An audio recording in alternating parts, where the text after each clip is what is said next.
അനുഗ്രഹിക്കപ്പെട്ട ദിവസത്തിനായി സ്തോത്രം ചെയ്യുന്നു. ഈ വർഷത്തിന്റെ 2024 7-ാം മാസം 31-ാം തീയതി അതുപോലെ നമ്മൾ എല്ലാ മാസം നടത്തുന്ന മന്ത്രി ഫാസ്റ്റിംഗ് ഡയലൈഫാൻ ദൈവമൊരുക്കിയ സാവകാശത്തിനായി സ്തോത്രം ചെയ്യുന്നു. ഒരു വചനം വായിച്ച് ഒന്നിച്ച് ചില ചിന്തകളെ പങ്കുവച്ച് സമയത്തിന്റെ പരിധിക്കുള്ളിൽ സന്ദേശം പൂർത്തീകരിക്കാൻ താല്പര്യപ്പെടുന്നു. പ്രാർത്ഥന നമുക്കായിരിക്കാം. 30-ാം അധ്യായം അതിന്റെ 21-ാം വാക്യം പ്രകാരം രേഖപ്പെടുത്തിയിരിക്കുന്നു. നിങ്ങൾ വലത്തോട്ടോ ഇടത്തോട്ടോ തിരിയും, വഴി ഇതാകുന്നു, ഇതിൽ നടന്നുകൊള്ളുവീൻ എന്നൊരു വാക്ക് പിറകിൽ നിന്ന് കേൾക്കും. ഒന്നുകൂടെ ഞാൻ ആ വചനം ആവർത്തിച്ച് വായിക്കുന്നു. നിങ്ങൾ വലത്തോട്ടോ ഇടത്തോട്ടോ തിരിയുമ്പോൾ വഴി ഇതാകുന്നു, ഇതിൽ നടന്നുകൊള്ളുവീൻ എന്നൊരു വാക്ക് പിറകിൽ നിന്ന് കേൾക്കും. ഒരു ടി ജംഗ്ഷന്റെ ഒരനുഭവം വരുന്നു. മുമ്പോട്ട് പോകുന്ന വഴിയല്ല, ഇടത്തോട്ടോ വലത്തോട്ടോ തിരിയേണ്ട ഒരു ജംഗ്ഷനാണത്. അപ്പൊ നമുക്കറിയത്തില്ല അത് ഏത് വഴിക്ക് പോകണം, ഇടത്തോട്ട് പോകണോ വലത്തോട്ട് പോകണോ എന്നറിയത്തില്ല.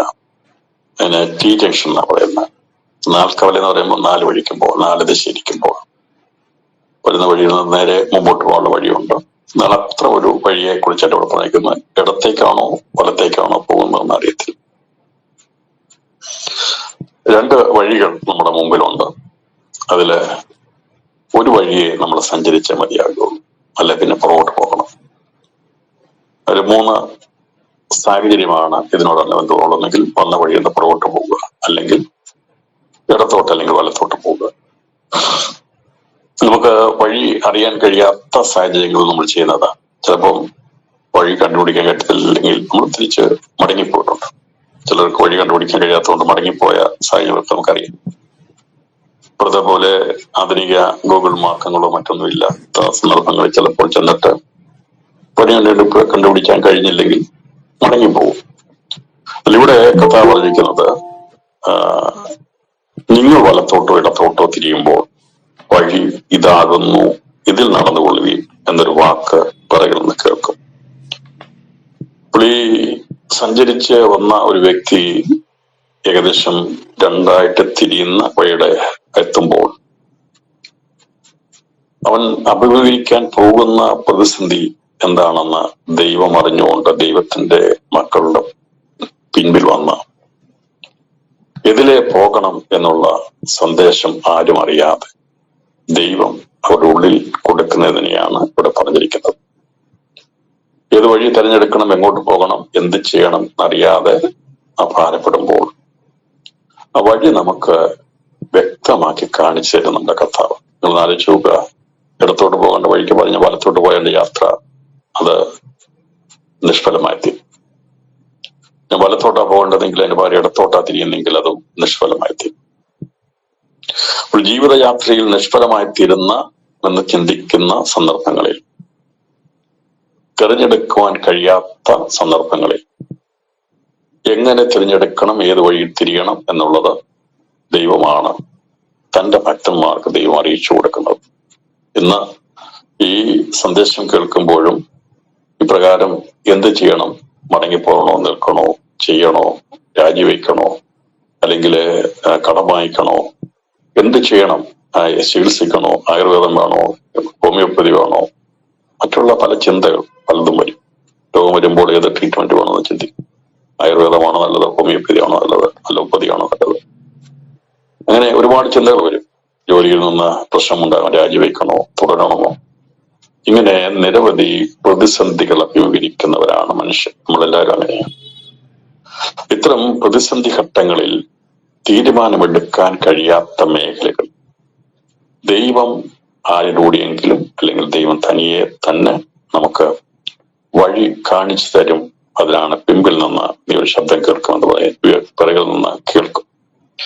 ഇതിൽ വഴി ഇതാകുന്നു, ഇതിൽ നടന്നുകൊള്ളുവീൻ എന്നൊരു ശബ്ദം കേൾക്കുവാൻ നാം ആഗ്രഹിക്കുന്ന പ്രാർത്ഥിക്കുന്ന വിഷയങ്ങൾക്ക് കർത്താവ് വഴി കാണിച്ചു തരുന്നൊരു മാസമായി 7-ാം മാസത്തെ മാറ്റാൻ പോവുകയാണ്.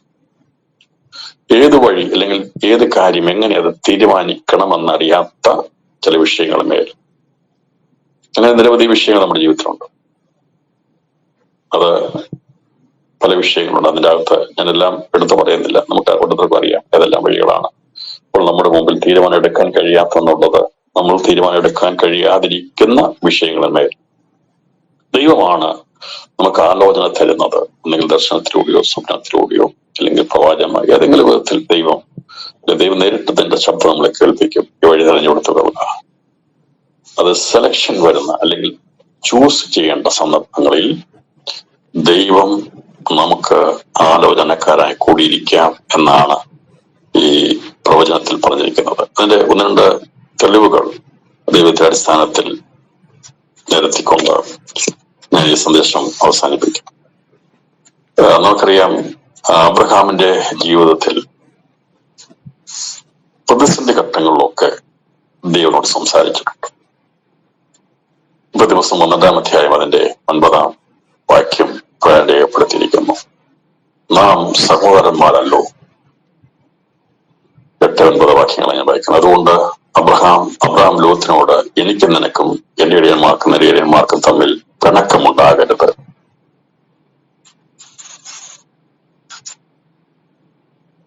നാം സഹോദരന്മാരല്ലോ, ദേശമെല്ലാം നിന്റെ മുമ്പാകെ ഇല്ലയോ? എന്നെ വിട്ടുപിരിഞ്ഞാലും നീ ഇടത്തോട്ടെങ്കിൽ ഞാൻ വലത്തോട്ട് പോയിക്കൊള്ളാം, നീ വലത്തോട്ടെങ്കിൽ ഞാൻ ഇടത്തോട്ട് പോയിക്കൊള്ളാം എന്ന് പറഞ്ഞു. അബ്രഹാമിന് കാര്യം മനസ്സിലായി. ഇനി മുമ്പോട്ട് കൊണ്ടുപോകാൻ കഴിയത്തില്ല, പിരിയേണ്ട സമയമായപ്പോൾ. അപ്പോൾ സഹോദരപുത്രനായിരിക്കും ലോത്തിനോട് പറഞ്ഞു, നീ എന്നെ വിട്ടുപിരിയണം. നീ വിട്ടുപിരിഞ്ഞാൽ, അത് സ്നേഹത്തോടും വളരെ അധികമായിട്ടുള്ള വാത്സല്യത്തോടുമാണ് പറഞ്ഞത്. സമയമാകുമ്പോൾ വിട്ടുപിരിയേണ്ട സാഹചര്യങ്ങൾ വരുമ്പോൾ ദൈവം അവന്റെ ഉള്ളിൽ അബ്രഹാമിനോട് പറഞ്ഞു, അബ്രഹാമേ, ഇത് ഇനിയുള്ള സമയം പോലുള്ള സമയമല്ല, പിരിയേണ്ട സമയമാണ് എന്ന് ദൈവം ആലോചന കൊടുത്തുകൊണ്ടാണ് അബ്രഹാം ഈ ലോത്തിനോട് പ്രകാരം പറഞ്ഞത്. എന്നെ വിട്ടുപിരിഞ്ഞാലും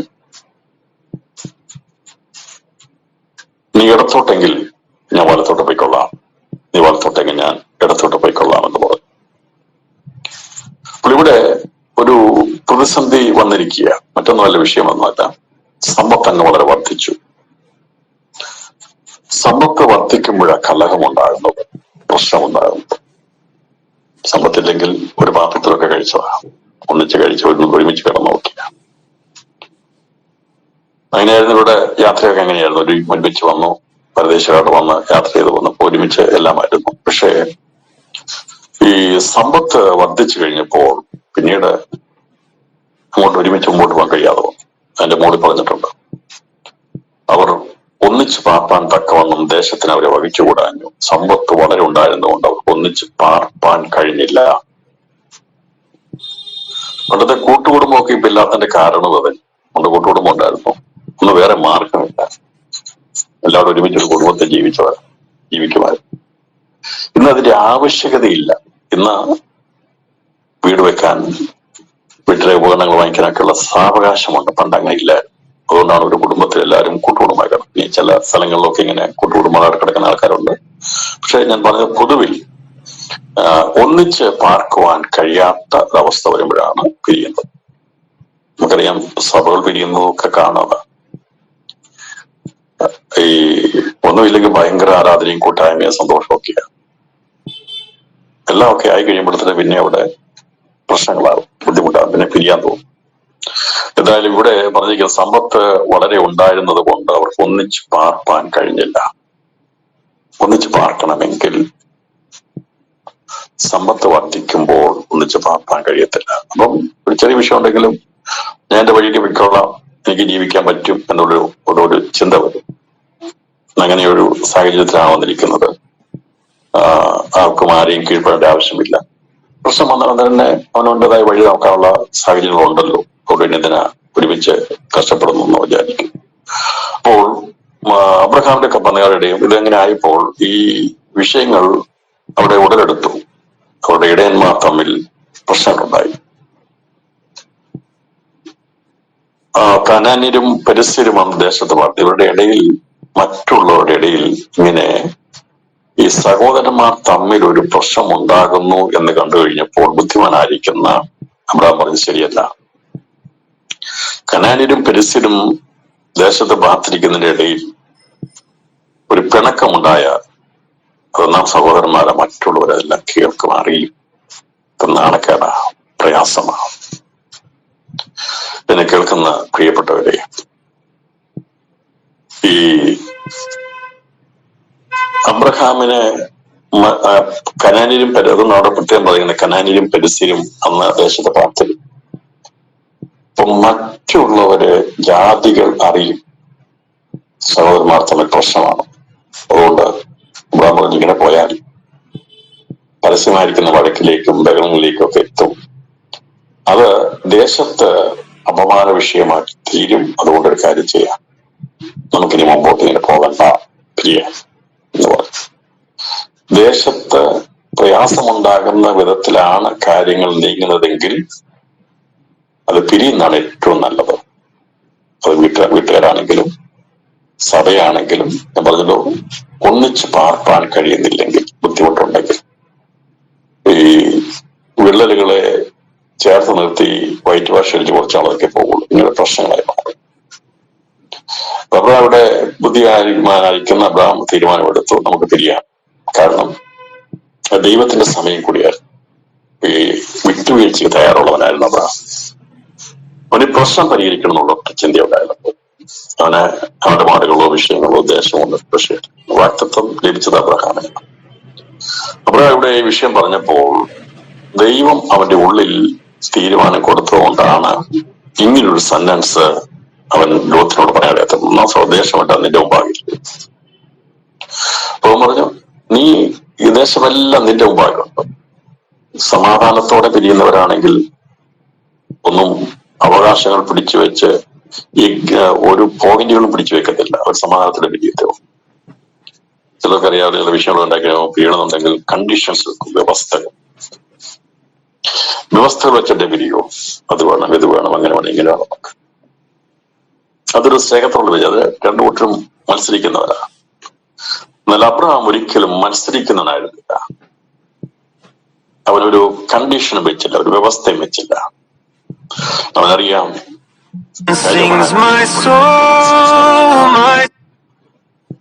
അതാതിന്റെ സമയങ്ങളിൽ അവനെല്ലാം വഴി കാണിച്ചു കൊടുക്കുന്നവനാ. അതുകൊണ്ടാണ് അബ്രഹാം പറഞ്ഞത്, എനിക്ക് അങ്ങനെ വ്യക്തമായിട്ടുള്ള ഒരു കണ്ടീഷൻ നിന്റെ വെക്കാനില്ല. ദേശമെല്ലാം നിന്റെ മുമ്പാകെ ഉണ്ട്. ദേശം നിന്റെ മുമ്പാകെ ഇല്ലയോ? എന്നെ വിട്ടുപിരിഞ്ഞാലും അതൊരു സ്നേഹത്തിന്റെ സന്ദേശമാണ്. വഴക്കിന്റെയോ പിണക്കത്തിന്റെയോ രീതിയിലല്ല അബ്രഹാം പറഞ്ഞത്. അപ്പോൾ അവിടെ സമാധാനം ഉണ്ടാകണം. മറ്റുള്ള മുമ്പിൽ ഒരിക്കലും ദൈവനാമം ദൂഷിക്കപ്പെടാൻ പാടില്ല. അല്ലെങ്കിൽ അബ്രഹാം വന്നിരിക്കുന്നത് ദൈവത്തിന്റെ വിളി കേട്ട് വന്നിറങ്ങിയതാണ്. അവൻ ആ ഒരു സന്ദർഭത്തിലെടുത്ത തീരുമാനം ദൈവിക തീരുമാനമാണ്. അല്ലെങ്കിൽ പരിസ്ഥിതിയുടെയും കനാന്യരുടെ ഒക്കെ ഇടയിൽ ഈ അകപ്പാട് പ്രശ്നമായി തീരും. ലോകത്തൊട്ട് വിട്ടുവീഴ്ചയ്ക്കുള്ള വ്യവസ്ഥ ചെയ്യുന്ന ആളുമല്ല. നന്നായി അറിയാവുന്ന ഈ അബ്രഹാം അത് കണ്ടനുസരിച്ച് പ്രവർത്തിച്ചോട് പറഞ്ഞു, ദേശമല്ല മുമ്പായില്ലയോ, എന്നെ വിട്ടുപിരിഞ്ഞാലും നീ ഒരു കാര്യം ചെയ്യും, നീ ഇടത്തോട്ടെങ്കിൽ ഞാൻ വലത്തോട്ട് പോയിക്കൊള്ളാം. ദൈവശബ്ദം കേട്ട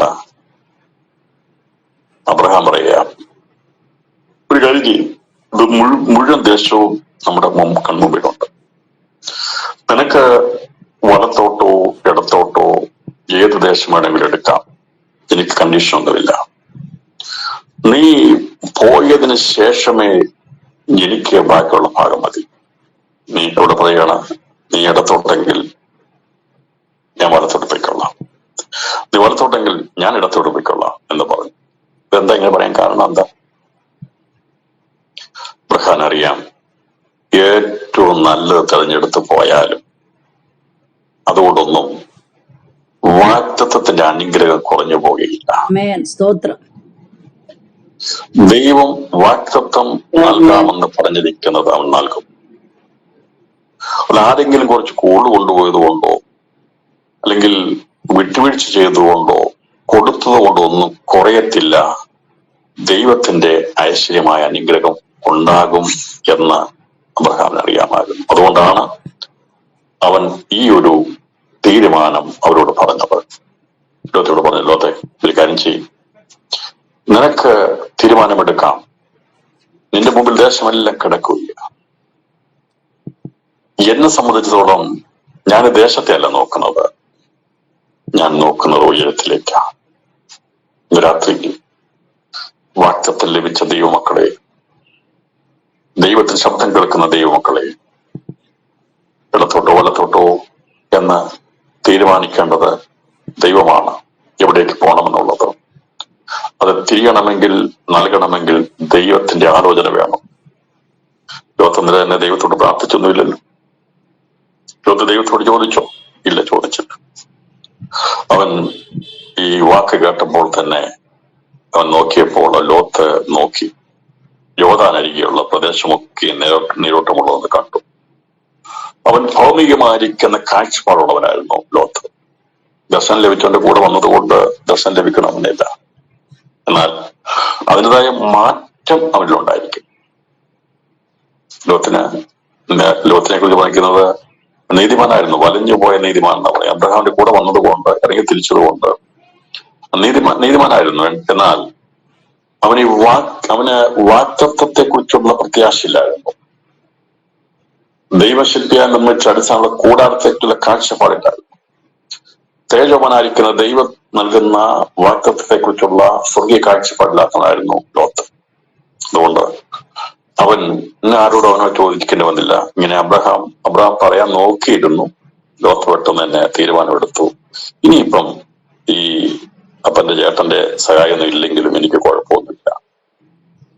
എനിക്ക് ആടുമാടുകളുണ്ട്, ദാസദാസന്മാരുണ്ട്, ഇഷ്ടംപോലെ ആൾക്കാരൊക്കെ ഉണ്ട്, ഇനി സമ്പത്തും കൊണ്ട് ഇഷ്ടം പോലെ ഉണ്ട്. അപ്പൊ പിരിഞ്ഞാലും കുഴപ്പമൊന്നുമില്ല എന്ന് കണ്ടു കഴിഞ്ഞപ്പോൾ ഇനി ദേശം തിരഞ്ഞെടുത്താൽ മതിയല്ലോ. അതുകൊണ്ട് ലോത്ത് എന്ത് ചെയ്യുന്നറിയാമോ? ലോത്ത് നോക്കി യോർദാനരികെയുള്ള പ്രദേശമൊക്കെയും നീരോട്ടമുള്ളതെന്ന് കണ്ടു. യഹോവ സൊദോമിനെയും ഗൊമോറയെയും നശിപ്പിച്ചതിന് മുമ്പ് അത് യഹോവയുടെ തോട്ടം പോലെയും സോവാ പോലെയും മിസ്രയീം ദേശം പോലെയുമായിരുന്നു. ഇവർ കണ്ട ദേശം സൊദോമും ഗൊമോറയുമായിരുന്നു. ഈ സൊദോമും ഗൊമോറ ദേശം കണ്ടപ്പോൾ വളരെ ഫലപുഷ്ടിയുള്ള അനുഗ്രഹിക്കപ്പെട്ട സ്ഥലമാണ്. ഒരു കാര്യം ഞാൻ പറയാം, വളരെ മനോഹരമെന്ന് നമ്മൾ കാണുന്ന സ്ഥലങ്ങളിൽ പതിയിരിക്കുന്ന അപകടങ്ങൾ പലതുണ്ട്. ഇവിടെ അബ്രഹാം താമസിക്കുന്ന എവിടെയാണെന്നുള്ളത് പ്രത്യേകത ഞാൻ പറഞ്ഞ, അബ്രഹാം തിരഞ്ഞെടുക്കുന്ന സ്ഥലം ബേർശേബയാണ്. അതിന്റെ പ്രത്യേകത എന്താണെന്നുള്ളത് തുടർന്ന് അതോടൊപ്പമുള്ള രീതിയിൽ ഹെബ്രോനിൽ തോപ്പിൽ വന്ന് അവിടെ ഇവിടെ അവൻ ഹെബ്രോനിലാണ് അവൻ അവിടെ ആ സമയത്ത് പാർക്കുന്നത്. എന്നാൽ ദൈവം അവനെ മാറ്റി മാറ്റി കൂടാരടിപ്പിച്ച് ഓരോ സ്ഥലത്തിൽ കൊണ്ടെത്തിച്ചു. ദൈവത്തിന്റെ ഹിതപ്രകാരം പോയിക്കൊണ്ടിരിക്കുന്നത്. ലോത്ത് സൊദോം ഗൊമോറ നശിപ്പിക്കുന്നതിനുള്ള ദേശം വളരെ അനുഗ്രഹിക്കപ്പെട്ട ദേശം, നീരോട്ടമുള്ള ദേശമായതുകൊണ്ട് ഈ തെക്കൻ ദേശത്തിന്റെ പ്രത്യേകത വെള്ളമില്ലാത്ത ദേശമാണ്. വടക്ക് ദാൻ എന്ന് പറയുമ്പോൾ അവിടെ വെള്ളത്തിന്റെ സുഭിക്ഷതയുള്ള സ്ഥലങ്ങളാണ്. എന്നാൽ തെക്ക് വരുമ്പോൾ മരുഭൂമിയാണ്. തെക്ക് ദേശം എന്ന് പറഞ്ഞാൽ മരുഭൂമിയുടെ ദേശമാണ്. ഈ മരുഭൂമിയിൽ ഈ കിണറുണ്ടാക്കി കഷ്ടപ്പെടുന്ന ഒരു ആവശ്യമില്ല എന്ന് ലോത്ത് മനസ്സിലാക്കി നീരോട്ടുള്ള സ്ഥലം കണ്ടുപിടിച്ച അബ്രഹാമിനെ സംബന്ധിച്ചോളം, അവന്റെ തലമുറയെ സംബന്ധിച്ചോളം കിണറുണ്ടാക്കുന്ന പത്നികയാണ് നമുക്കുണ്ടായത്. ദൈവം കൊടുക്കുന്ന സ്ഥലങ്ങൾ നീരോട്ടം ഇല്ലാത്തതായതുകൊണ്ട് ആ സ്ഥലങ്ങളിൽ പ്രത്യേകമായിരിക്കുന്ന കിണറുകൾ കുഴിച്ച് വെള്ളം കണ്ടെത്തുന്ന രീതിയായിരുന്നു അബ്രഹാം, ഇസഹാക്ക്, യാക്കോബ് ചെയ്തു.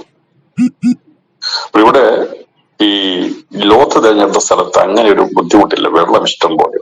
ഇന്നത്തെ ജലത്തിന്റെ സുഭിക്ഷതയുള്ള സ്ഥലം ലോത്ത് എടുത്തപ്പോൾ അബ്രഹാം പറഞ്ഞില്ല, വേണ്ട അങ്ങോട്ടൊന്നും നീ പോകണ്ട, അത് എന്റേതാന്ന് പറഞ്ഞില്ല.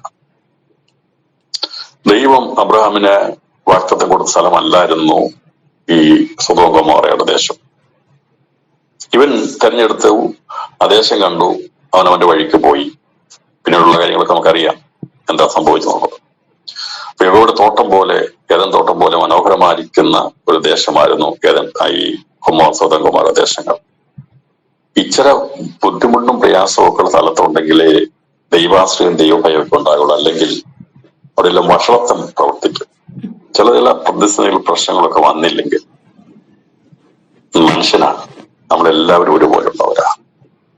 നമുക്ക് ഇടയ്ക്കിടയ്ക്ക് ചില കഷ്ടതകളും പ്രയാസമൊക്കെ വരുന്നതിനാണെന്നറിയാമോ? ദൈവത്തിന് അകലാതിരിക്കാൻ വേണ്ടി നമ്മളെ എല്ലാം തികവാണ്, ദോഷമില്ല, വേദനയില്ല, ഭാരമില്ല, രോഗമില്ല, ഒന്നുമില്ലെങ്കിൽ പിന്നീട് വർഷത്വത്തിലേക്ക് നീങ്ങിപ്പോവും. അത് കണ്ടുകൊണ്ടാണ് ദൈവം അബ്രഹാമിന് അങ്ങനെയുള്ള സ്ഥലം കൊടുക്കാതിരുന്നത്. എന്നാൽ അവന്റെ ആവശ്യത്തിന് വേണ്ടിയതൊക്കെ ദൈവം കൊടുത്തിരുന്നു. ദൈവം അത് ചെയ്ത് വരുന്നു.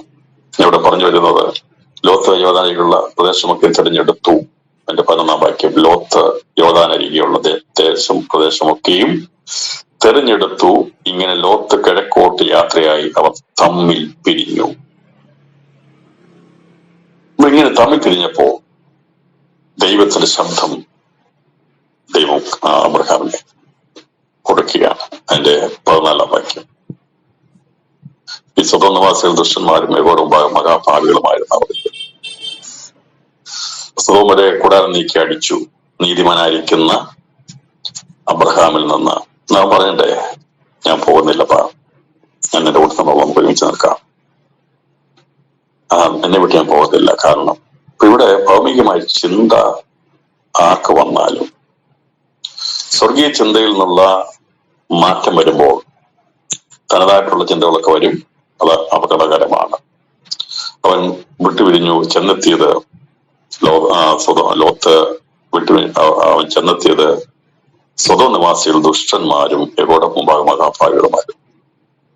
അപ്പൊ ഇങ്ങനെ എത്തിച്ചേർന്ന സ്ഥലം വളരെയധികം ദുഷ്ടത പ്രവർത്തിക്കുന്ന സ്ഥലമാണ്. ഞാൻ പറഞ്ഞല്ലോ, സുഖവാസ കേന്ദ്രങ്ങൾ എന്ന് പറയപ്പെടുന്ന പല സ്ഥലങ്ങളും അവിടെ അതിൻ്റെതായിട്ടുള്ള മ്ലേച്ഛതകളും പാപങ്ങളും വർദ്ധിക്കുന്ന സ്ഥലങ്ങളാണ്. അപ്പൊ ഇങ്ങനെ സുഖവാസ സ്ഥലമായിരിക്കുന്ന നല്ല ഒന്നിനും കുഴപ്പമില്ലാത്ത സ്ഥലത്തെ ജനങ്ങൾ ദൈവത്തെ അവര് ആവശ്യമില്ലല്ലോ. ആവശ്യമുണ്ടെങ്കിലല്ലേ ദൈവത്തിന്റെ ആവശ്യകത വരുന്നത്. ദൈവത്തിന്റെ ആവശ്യമില്ല. വെള്ളമുണ്ട്, ആഹാരമുണ്ട്, എല്ലാം ഉണ്ട്. തിന്നുക, കുടിക്കുക, ആനന്ദിക്കാനുള്ള നിലവാരത്തിലാണ് സൊദോമിനുണ്ടായിരുന്നത്. കൊണ്ടാണ് അവരവിടെ ആയത്. അങ്ങനെ മഹാഭാവികളുമായിരുന്നു. ലോത്ത് അബ്രഹാമിനെ വിട്ടുവിന് ശേഷം യഹോവ അബ്രഹാമിനോട് അരുളിച്ചത്, തലപൊക്കി നീ ഇരിക്കുന്ന സ്ഥലത്ത് നിന്ന് വടക്കോട്ടും തെക്കോട്ടും കിഴക്കോട്ടും പടിഞ്ഞാറോട്ടും നോക്കുക. നീ കാണുന്ന ഭൂമിയൊക്കെ ഞാൻ നിനക്കും നിന്റെ സന്തതിക്ക് ശാശ്വതമായി തരും. ഞാൻ നിന്റെ സന്തതിയെ ഭൂമിയിലെ പൊടി പോലെയാക്കും. ഭൂമിയിലെ പൊടിയെ എണ്ണുവാൻ കഴിയുമെങ്കിൽ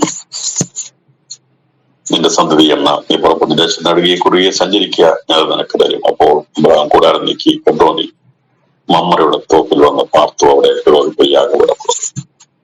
ഈ തീരുമാനം എടുക്കേണ്ട സന്ദർഭങ്ങൾ വരുമ്പോൾ ലോത്ത് വരുന്ന ശേഷം അബ്രഹാം തന്റെ സ്വന്തം തീരുമാനത്തിലേക്ക് അവൻ പോയില്ല. അവനോട് നീ ഇടത്തോട്ടോ വലത്തോട്ടോ വയ്ക്കൂ, നീ മാറിയ ശേഷം എനിക്ക് ദൈവത്തിന് ആലോചന കിട്ടും എന്ന ദൈവത്തിന് അവനെ അറിയാമായിരുന്നു. ലോത്ത് മാറിയ ശേഷമാണ് ദൈവം അബ്രഹാമിനോട് പറഞ്ഞത്, നീ തലപൊക്കി നോക്ക്, കിഴക്ക്, വടക്ക്, തെക്ക്, പടിഞ്ഞാറ്, കിഴക്ക്, 4 ദിക്കുകളെ നോക്കാൻ പറഞ്ഞു. ഞാൻ നിനക്കും നിന്റെ സന്തതിക്കും ശാശ്വതമായി തരും എന്ന് പറഞ്ഞു. അപ്പോൾ ഈ അനുഗ്രഹിക്കപ്പെട്ട സന്ദേശം വാക്കുകൾ കേട്ട് കഴിഞ്ഞപ്പോൾ അവന് മനസ്സിലായി അവൻ പോകേണ്ട സ്ഥലം എങ്ങോട്ടാണെന്നുള്ളത്. അങ്ങനെ അവര് കുടുംബമായിട്ട് തെക്കേ ദേശത്ത് നിന്ന് പുറപ്പെട്ട് അവന്റെ യാത്ര തെക്കുന്ന ബദൽ ഹൈക്ക് മധ്യേ അതിൽ കൂടെ അതിനുണ്ടാക്കിയ ആകപടമായി പരിവർത്തിക്കും. അപ്പോൾ ഈ ബെസയിൽ നിന്ന് പുറപ്പെട്ട് ബദലിലാണ് അവര് താമസിച്ചത്. ബദലിൽ നിന്നാണ് ദൈവം പറഞ്ഞത് തലമുക്കി നോക്കണം. അതായത് ബദലിൽ നിന്ന് തെക്കും കിഴക്കും വടക്കും പടിഞ്ഞാറുള്ള സ്ഥലങ്ങൾ ദൈവം കൊടുക്കാൻ പറഞ്ഞു. അങ്ങനെ അറിവ് കിട്ടിയ ശേഷമായി ഈ അബ്രഹാം തിരിക്കുന്നത് തെക്കദേശത്തേക്ക് വന്ന് ഹെബ്രോനിൽ അവൻ വന്ന് പാർക്കുകയാണ് ചെയ്തത്. അപ്പോൾ പ്രതിസന്ധിയുടെ പ്രശ്നങ്ങൾ വരുമ്പോൾ എന്ത് ചെയ്യണമെന്ന് അറിയാതെ വരുമ്പോൾ ദൈവത്താൽ തിരഞ്ഞെടുക്കപ്പെട്ടവർക്ക് വേണ്ടി ദൈവം സംസാരിക്കും. ദൈവം നീ ഒരു കാര്യം ചെയ്യും, നീ അവൻ പിരിഞ്ഞ ശേഷമായി നീ തലപൊക്കി നോക്കുക, അതിനുശേഷമായി നീ കാണുന്ന ഭൂമിയിൽ ഞാൻ നിനക്ക് തരും, നിന്റെ സന്തതി അവകാശം, നിന്റെ സന്തതിയെ ഭൂമിയിലെ പൊടി പോലെ ആക്കും, ഭൂമിയിലെ പൊടിയെ എണ്ണുവാൻ ആർക്കും കഴിയാത്തതുപോലെ നിന്റെ സന്തതിയെയും ഞാൻ എണ്ണാം. നീ പുറപ്പെട്ട ദേശം നേടുകയും കൊടുക്കുകയും സഞ്ചരിക്കുക, ഞാൻ നിനക്ക് തരും. അപ്പോൾ അബ്രഹാം കൂടാരം നീക്കി അബ്രഹാം നമ്മുടെ തോപ്പിൽ വന്ന് പാർത്ത് അവിടെ യഹോവയ്ക്ക് യാഗപീഠം. ഈ അബ്രഹാമിനോട് ദൈവം പറഞ്ഞു, നീ ഒരു കാര്യം ചെയ്ത് തലവെക്ക് നോക്കിക്കോ, നിന്നോട് വാഗ്ദത്തം പറഞ്ഞ ദേശം ഏതാ? കനാൻ ദേശമാണ്. അത് നിനക്ക് നിന്റെ സന്തതിക്കും തരാനുള്ളതാ. വാഗ്ദത്തത്തിന് കൂട്ടവകാശം തരാനുള്ളതല്ല ലോത്ത്. അതുകൊണ്ട് അവൻ വേർപിരിഞ്ഞ ശേഷം ദൈവന് അവനോട് ആലോചന പറഞ്ഞു കൊടുത്തു. അബ്രഹാം ആ ബെഥയിൽ നിന്ന് നേരെ കിഴക്കോട്ട് തെക്കോട്ട് യാത്ര ചെയ്ത് അവൻ കിഴക്കും വടക്കും പടിഞ്ഞാറെല്ലാം നടക്കാൻ വേണ്ടി ദൈവനെ ഹെബ്രോനിലേക്ക് കൊണ്ടുപോയിടയാത്ത അവൻ നടന്ന സ്ഥലങ്ങളെല്ലാം അവൻ അവകാശമായി കിട്ടുവാൻ ഇവിടെയാത്ത. ഞാൻ ഇവിടെ പറഞ്ഞത്, ഈ എന്ത് ചെയ്യണം എന്നറിയാതെ ഭാരപ്പെടുന്ന സമയത്ത് അവിടെ ദൈവനാമം ദുഷിക്കപ്പെടാതിരിക്കാൻ, ദേശത്ത് അപമാനമുണ്ടാകാതിരിക്കാൻ അബ്രഹാം അവന്റെ സഹോദരപുത്രനായ ലോത്തിനെ സ്വാതന്ത്ര്യം കൊടുത്ത് പറഞ്ഞയച്ചു എന്നാണ് ഇവിടെ കാണുന്നത്. അപ്പോൾ വഴി തിരഞ്ഞെടുക്കേണ്ട സമയം വരുമ്പോൾ അത് അതിന്റെ സമയത്ത് തക്ക വഴി പറഞ്ഞു കൊടുക്കുവാൻ ദൈവം കൂടിയിരിക്കും. നമുക്ക് തീരുമാനമെടുക്കാൻ കഴിയാതിരിക്കുമ്പോൾ ദൈവം നമ്മുടെ തല ഉയർത്തും. ഇവിടെയാണ് പറയുന്നത്, അവൻ നമ്മുടെ തല ഉയർത്തുന്നവനാണ്. ലോത്ത് പിരിഞ്ഞ ശേഷമായി ദൈവം പറഞ്ഞു, നീ തല പൊക്കി നോക്കുക എന്ന് പറഞ്ഞു. പ്രതിസന്ധി വരുമ്പോൾ, പ്രശ്നങ്ങൾ വരുമ്പോൾ, എന്ത് ചെയ്യണമെന്ന് അറിയാതെ ഉള്ള സന്ദർഭങ്ങൾ വരുമ്പോൾ, എങ്ങോട്ട് പോകണം എന്നറിയാതെ അബ്രഹാം പറയാ, നീ വലത്തോട്ട് പൊയ്ക്കോ, ഞാൻ ഇടത്തോട്ടായി പൊയ്ക്കോളാം. നീ ഇടത്തോട്ടാണെങ്കിൽ വലത്തോട്ട് പൊയ്ക്കോളാം. ഇതിന്റെ അർത്ഥം അബ്രഹാമിന് തീരുമാനമെടുക്കാൻ കഴിയത്തില്ല. ഒരു തീരുമാനമെടുക്കാൻ കഴിയാതിരിക്കുമ്പോൾ അവൻ തല താഴ്ത്തി ഇരിക്കുവാൻ ദൈവം സമ്മതിക്കുകയില്ല. ദൈവം അവന്റെ അടുത്ത് വന്ന് പറഞ്ഞു, നീ തല പൊക്കി നോക്കാൻ പറഞ്ഞു. പ്രശ്നങ്ങൾ, ബുദ്ധിമുട്ടുകൾ, ചിന്തിക്കാൻ അല്ലെങ്കിൽ ചിന്തിച്ചിട്ട് കാര്യങ്ങൾ തീരുമാനിക്കാൻ സാധ്യതയില്ലാത്ത സമയങ്ങളിൽ, എന്ത് ചെയ്യണമെന്ന് അറിയാതെ ഭാരപ്പെടുന്ന സമയങ്ങളിൽ ദൈവം അടുത്ത് വന്ന് നമ്മുടെ തല ഉയർത്തുന്നവനാ. അവൻ നമ്മളെ തല താഴ്ത്തുവാൻ സമ്മതിക്കത്തില്ല. കാരണം വാഗ്ദത്തത്തിന് വേണ്ടിയാ നടക്കുന്നെങ്കിൽ, വാഗ്ദത്തത്തെ മുൻപിൽ കണ്ടുകൊണ്ടാ ജീവിക്കുന്നതെങ്കിൽ ഏത് വഴി തിരഞ്ഞെടുക്കണമെന്നുള്ളത് ദൈവിക ആലോചന കേട്ടിട്ടേ നമ്മളെ ദൈവം അയക്കുകയുള്ളൂ. അതാണ്. അതുപോലെ തന്നെ തന്റെ ജീവിതത്തിൽ ആത്മീയ വിഷയത്തോടുള്ള ബന്ധത്തിൽ ഏത് വിഷയം വന്നാലും, ഭൗതിക വിഷയമായിട്ട് ആത്മീയ വിഷയമായിട്ട് ഏത് വിഷയം വന്നാലും അവനെ തല ഉയർത്തിക്കുവാൻ ദൈവം അവനോട് കൂടിയിടുന്നു. മറ്റൊരു സന്ദർഭം കൂടി ഞാൻ വേഗത്തിൽ വായിക്കാം. 22-ാം അധ്യായം, 22-ാം അധ്യായം. അതിലെ ഇപ്രകാരം ഒരു ഭാഗമുണ്ട്, നമുക്കറിയാവുന്ന ഭാഗമാണ്. അത് ഇപ്രകാരം എഴുതിക്കുന്നതിന്റെ 13-ാം വാക്യം. അബ്രഹാം തലപൊക്കി നോക്കിയപ്പോൾ പിൻപുറത്ത് ഒരാട്ടുകൊറ്റൻ കൊമ്പ് കാട്ടിൽ പിടിവിട്ട് കിടക്കുന്നത് കണ്ടു. ഇവിടെ 21-ാം അധ്യായത്തില് ദൈവം അബ്രഹാമിനെ പരീക്ഷിക്കുക. അവൻ ദോഷങ്ങളാൽ പരീക്ഷിക്കുന്നവനല്ല നമ്മുടെ ദൈവം. ദൈവമക്കൾക്ക് പരീക്ഷ വരുന്ന ഒരിക്കലും ദോഷം വരുത്താൻ വേണ്ടിയല്ല. യോബിന് പരീക്ഷ നേരിട്ടു. അതിന്റെ അവസാനം ഒരിക്കലും ദോഷമല്ലായിരുന്നു, അനുഗ്രഹമായിരുന്നു, വലിയ അനുഗ്രഹമായിരുന്നു. ഇവിടെയും അബ്രഹാമിനെ പരീക്ഷിച്ചപ്പോൾ അത് അവനെ നശിപ്പിക്കാനുള്ളതായിരുന്നില്ല. ദൈവത്തിന്റെ പരീക്ഷ എപ്പോഴും നന്മയ്ക്ക് വേണ്ടിയാ. അതുകൊണ്ടാണ് കർത്താവ് പറഞ്ഞത്, ദുഷ്ടന്റെ പരീക്ഷയിൽ അകപ്പെടാതിരിക്കാൻ പ്രാർത്ഥിക്കണം. ദുഷ്ടൻ പരീക്ഷിക്കുന്നത് നന്മ തന്നുകൊണ്ടാണ് പരീക്ഷിക്കുന്നത്, നമ്മളെ വീഴിക്കാൻ വേണ്ടി.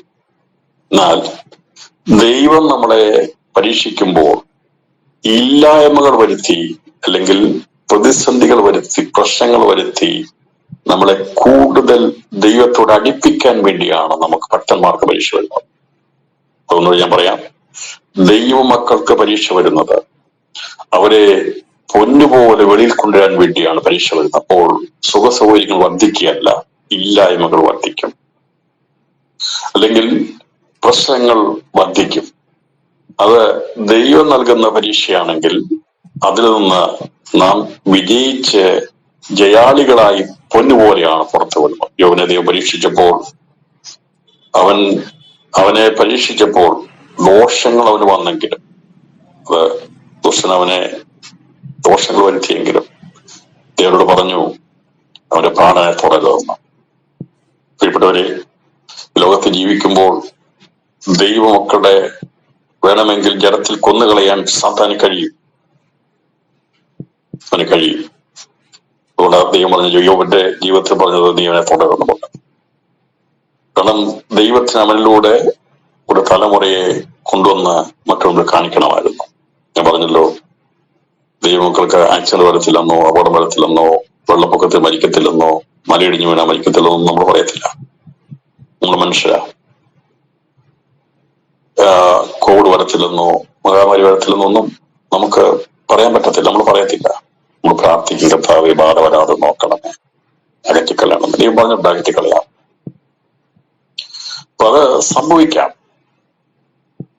അത് അനുവദനീയമാണ്. ദൈവം അനുവദിച്ചാൽ ആരെയും വേണമെങ്കിലും ഈ ലോകത്തുനിന്ന് മാറ്റാൻ, അവരുടെ ആയുസിനെ വേണമെങ്കിൽ ദൈവം അനുവദിച്ചാൽ നഷ്ടപ്പെടുത്തി കളയാം. അത് പറയാൻ കാരണം ചിലപ്പോൾ അടിക്കടി ഉണ്ടാകുന്ന അപകടങ്ങളും കാര്യങ്ങളൊക്കെ വരുമ്പോൾ ചോദ്യങ്ങൾ പലപ്പോഴും ഉയരാറുണ്ട്. അതുകൊണ്ടാണ് യോബിന്റെ കാര്യത്തെ കുറിച്ച് പറഞ്ഞപ്പോൾ നീ അവന്റെ പ്രാണനെ തുടരുന്നു, നീ അവനെ ജഡത്തിൽ നീ അവനെ കൊന്നുകളയുന്നു. ആത്മാവിന്റെ മേൽ അധികാരമില്ല, എന്നാൽ ഇതെന്നുവെച്ചാൽ ജഡത്തിൽ ജഡമരണം അല്ലെങ്കിൽ ജഡത്തെ കൊന്നുകളയാൻ സാത്താന് കഴിയും. ദൈവം അനുവദിക്കണം. ദൈവം അനുവദിക്കാതെ സമ്മതിക്കത്തില്ല. ദൈവം വിചാരിക്കത് മതി, അതിനപ്പുറം പോയാൽ ഇനി പ്രയാസം കണ്ടു കഴിഞ്ഞാൽ ദൈവം അനുവദിച്ചു കൊടുക്കും. അയ്യോബിന്റെ ജീവിതത്തിൽ ദൈവം പറഞ്ഞു, യോബ് അങ്ങനെ മരിക്കാൻ ദൈവം സമ്മതിച്ചില്ല, അവനെ കൊന്നുകളയാൻ സമ്മതിച്ചില്ല. കാരണം ദൈവത്തിന് അവനിലൂടെ സംസാരിക്കാനുണ്ടായിരുന്നു, അവനിലൂടെ കാര്യങ്ങളെ വെളിപ്പെടുത്താനുണ്ടായിരുന്നു. അപ്പോൾ ഇവിടെ ദൈവം അബ്രഹാമിനെ പരീക്ഷിച്ചപ്പോൾ ഈ പരീക്ഷയോടൊപ്പം തന്നെ നീക്കുപോക്കും ദൈവം കണ്ടിട്ടുണ്ട്.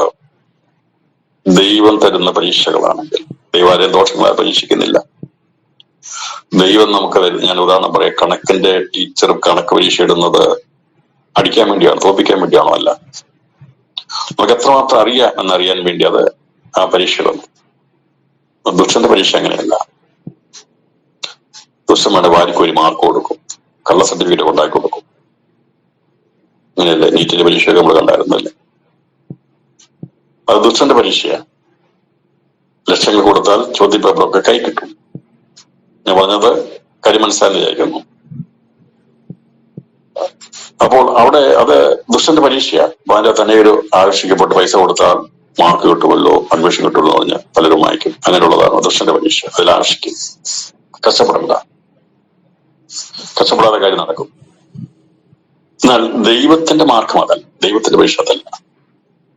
ദൈവത്തിന്റെ പരീക്ഷ എന്നുള്ളത് നമ്മളെ കഷ്ടതയിലൂടെ കടത്തിവിടും, ഇല്ലായ്മയിലൂടെ കടത്തിവിടും, പ്രതിസന്ധിയിലൂടെ കടത്തിവിടും, തീരുമാനമെടുക്കാൻ കഴിയാത്ത വിധത്തിലൂടെ കടത്തിവിടും. ഇതൊക്കെ കടത്തിവിട്ടിട്ടും നോക്കിയിരുന്ന് കൈകൊട്ടിച്ചിരിക്കുന്നതല്ല നമ്മുടെ കർത്താവ്.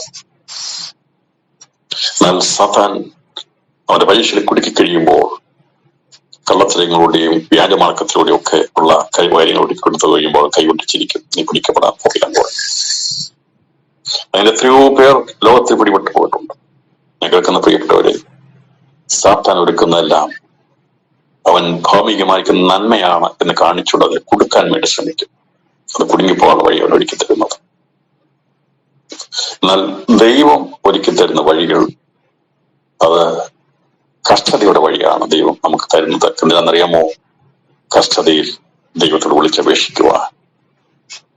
ദൈവത്തോട് വിളിച്ചപേക്ഷിക്കുമ്പോൾ, നമ്മുടെ ഹൃദയത്തെ ദൈവസ്ഥനിൽ പകരുമ്പോൾ, ആ പരീക്ഷയിൽ നിന്ന് നമ്മളെ ജയാളികളാക്കി നിർത്താൻ കഴിവുള്ളവനാണ് നമ്മുടെ കർത്താവ്. യോബിനെ പരീക്ഷിച്ചിട്ട് അവനെ ദൈവം നിർത്തിയത് അവൻ അനുഗ്രഹിക്കപ്പെട്ടവനായി, സന്തോഷമുള്ളവനായി, കുടുംബമുള്ളവനായി പ്രത്യാശയുള്ളവനാക്കി അവനെ വെളിക്കൊണ്ടുവരാൻ വേണ്ടി പറഞ്ഞല്ലോ. ദുഷ്ടൻ പരീക്ഷിക്കുന്നത് വ്യാജമാർഗത്തിലൂടെയും അവന്റേതായ തന്ത്രങ്ങളിലൂടെ എളുപ്പമാർഗത്തിലൂടെ ആകുമ്പോൾ ദൈവം കടത്തിവിടുന്ന മാർഗം അത് നമുക്കൊരു പക്ഷേ അത് ബുദ്ധിമുട്ടായി തോന്നാമെങ്കിലും ഇതിൽ നടന്നുകൊള്ളുകയും എന്നുള്ള ശബ്ദം കേൾപ്പിച്ച് നടത്തുവാൻ ശക്തനാണ് എന്റെ ദൈവം. ഇന്ന് ഈ പകൽ സമയം ആരെങ്കിലും സന്ദേശം കേൾക്കുമ്പോൾ വളരെ ഞെരുക്കത്തിലൂടെ കടന്നു പോവുകയാണെങ്കിൽ നിന്റെ ഉപദേഷ്ടാവ് മറിഞ്ഞിരിക്കുവാൻ ദൈവം സമ്മതിക്കുകയില്ല. 30-ാം അധ്യായം യെശയ്യാ 30-ാം അധ്യായം അതിന്റെ 20-ാം വാക്യം, കർത്താവ് നിങ്ങൾക്ക് കഷ്ടത്തിന്റെ അപ്പവും ഞെരുക്കത്തിന്റെ വെള്ളവും മാത്രം തന്നാലും ഇനി നിന്റെ ഉപദേഷ്ടാവ് മറഞ്ഞിരിക്കുകയില്ല. നിന്റെ കണ്ണ് നിന്റെ ഉപദേഷ്ടാവിനെ കണ്ടുകൊണ്ടിരിക്കും. ഞാൻ പറഞ്ഞല്ലോ, ദൈവമക്കൾക്ക് വരുന്ന ഇല്ലായ്മകൾ, ശൂന്യതകൾ, ഒഴിഞ്ഞ പാത്രങ്ങൾ, അത് ദൈവം പറയുക, അവിടെ നിന്റെ സമ്പാദ്യം കാണത്തില്ലായിരിക്കും, ഒന്നും കാണാൻ കാണത്തില്ല, ശൂന്യത മാത്രമേ കാണുകയുള്ളൂ. പക്ഷേ കാണേണ്ടവനെ ശൂന്യതയിൽ കാണുവാൻ കഴിയുമെന്നാണ് ദൈവം പറഞ്ഞിരിക്കുന്നത്. അതായത് പകൽ സമയം ശൂന്യതയായിരിക്കുന്ന ഞെരുക്കത്തിന്റെ അപ്പം തിന്നുന്ന കഷ്ടത്തിന്റെ അപ്പവും ഞെരുക്കത്തിന്റെ വെള്ളവും മാത്രം തന്നാലും അടിവിലിട്ടോണം കേട്ടോ. അതിനെ ഒന്ന് മനസ്സിലാക്കണം. അങ്ങനെ പോകുമ്പോൾ ദൈവം പറഞ്ഞു, നിന്റെ ഉപദേഷ്ടാവ് മറഞ്ഞിരിക്കുകയില്ല. നിന്റെ കണ്ണ് നിന്റെ ഉപദേഷ്ടാവിനെ കണ്ടുകൊണ്ടിരിക്കും. നിങ്ങൾ വലത്തോട്ടോ ഇടത്തോട്ടോ തിരിയുമ്പോൾ വഴിതാകുന്നു, ഇത് നടന്നുകൊള്ളു എന്നൊരു വാക്ക് പറയുന്നത് കേൾക്കും. അബ്രഹാമിന്റെ ജീവിതത്തിൽ സമ്പന്നത ഉണ്ടായപ്പോൾ അവന് മനസ്സിലായി, സമ്പന്നതയുടെ പുറകെ പോകാനുള്ളതല്ല, എനിക്കെന്റെ ദൈവത്തിന്റെ ശബ്ദം കേൾക്കണം. ഞാനും സമ്പന്നതയുടെ പുറകെ ഓടാൻ ഉള്ളവനല്ല. ഞാൻ ഇടത്തോട്ട് പോണോ വലത്തോട്ട് പോണോ എവിടെ താമസിക്കണമെന്നുള്ളത് ദൈവം തീരുമാനിക്കണം. അങ്ങനെ സമ്പന്നതയുടെ സമയം വന്നപ്പോൾ അബ്രഹാമിന് മനസ്സിലായി, ഇതിന്റെ പിന്നാലെ പോകാനുള്ളവനല്ല ഞാൻ. അതുകൊണ്ട് എനിക്ക് ദൈവശബ്ദം കേൾക്കണം. ലോകത്തിനോടൊപ്പം ഇനിയും ബിസിനസ് നടത്തി അല്ലെങ്കിൽ ആടുമാടുകളെ വളർത്തി മുൻപോട്ട് പോകാനുള്ള കാഴ്ചപ്പാടല്ല ദൈവം എന്നെ വിളിച്ചിരിക്കുന്ന. ദൈവത്തിന് ഉദ്ദേശമുണ്ട്. അത് കഷ്ടത്തിന്റെ അപ്പം തന്നാലും, കഷ്ടത്തിന്റെ അപ്പമാണെങ്കിലും ഞെരുക്കത്തിന്റെ വെള്ളം മാത്രം തന്നാലും ഇനി നിന്റെ ഉപദേശം മറിഞ്ഞിരിക്കുകയില്ല. വിശ്വാസം വന്നപ്പോഴത്തെ എല്ലാവരെയും ദൈവം എടുത്ത് അപ്പോൾ തന്നെ നമ്മുടെ എല്ലാ വിഷയങ്ങളും പരിഹരിക്കുകയാണോ ചെയ്തത്? അല്ല, അങ്ങനെയല്ല ചെയ്തത്. കഷ്ടത്തിന്റെ അപ്പം തന്നു, ഞെരുക്കത്തിന്റെ വെള്ളം കുടിച്ചവരെ സന്ദേശം കേൾക്കുന്നു. ഇല്ലായ്മയുടെ അവസ്ഥയുടെ കടന്നുപോയവരായി ഇന്ന് സന്ദേശം കേൾക്കുന്നത്. അതെ, അങ്ങനെ കഷ്ടത്തിന്റെ അപ്പം ഞെരുക്കത്തിന്റെ വെള്ളം കുടിച്ചപ്പോ ദൈവത്തിന് സ്തോത്രം പറയുമ്പോൾ നീ ഒഴുകുന്ന കണ്ണുനീർ കണങ്ങൾക്കുള്ളിൽ ദൈവത്തിന്റെ വെളിപ്പാടുണ്ടായിരുന്നു. ഞാനും നിങ്ങളും കഷ്ടതയിലൂടെ കടന്നുപോയപ്പോൾ, പ്രയാസത്തിലൂടെ കടന്നുപോയപ്പോൾ കരഞ്ഞ ഓരോ തുള്ളി കണ്ണുനീരിലും ദൈവത്തിന്റെ ഉപദേശം അടങ്ങിയിരുന്നു. കരഞ്ഞെങ്കിൽ മാത്രമേ നമ്മുടെ ദൈവത്തെ കാണുവാൻ കഴിയത്തുള്ളൂ. അതെല്ലാം ദൈവത്തിൽ കരഞ്ഞിട്ടുണ്ടോ? കണ്ണുനീർ വീണിട്ടുണ്ടോ? അവിടെ കണ്ണ് തെളിഞ്ഞിട്ടുണ്ട്. കാണേണ്ടവനെ കാണാൻ കഴിയും. പകൽ സമയം അതെ, എന്തുകൊണ്ട് എന്റെ കഷ്ടത മാറാത്തത്? എന്തുകൊണ്ട് എന്റെ ഞെരുക്കം മാറാത്തത്? എന്തുകൊണ്ട് എന്റെ രോഗം മാറാത്തത്? എന്തുകൊണ്ട് എന്റെ ബുദ്ധിമുട്ട് മാറാത്തെന്ന് ഭാരപ്പെടുമ്പോൾ എന്നീ കഷ്ടത ഞാൻ നടത്തില്ല. ഞെരുക്കത്തിരുന്ന് യഹോവയോട് നിലവിളിക്കും. അവൻ എന്നെ വിശാലതയിലേക്ക് കൊണ്ടുവന്നു. 2024 ഈ സന്ദേശം കേട്ട് എത്ര പേർക്ക് സാക്ഷ്യം പറയാൻ കഴിയും? ഞാൻ ഞെരുക്കത്തിലിരുന്ന് വിഷമത്തോടെ വേദനയോടെ മക്കളെ ചേർത്ത് പിടിച്ച് എന്ത് ചെയ്യണമെന്ന് വിചാരിച്ച ദിവസങ്ങളുണ്ടായി.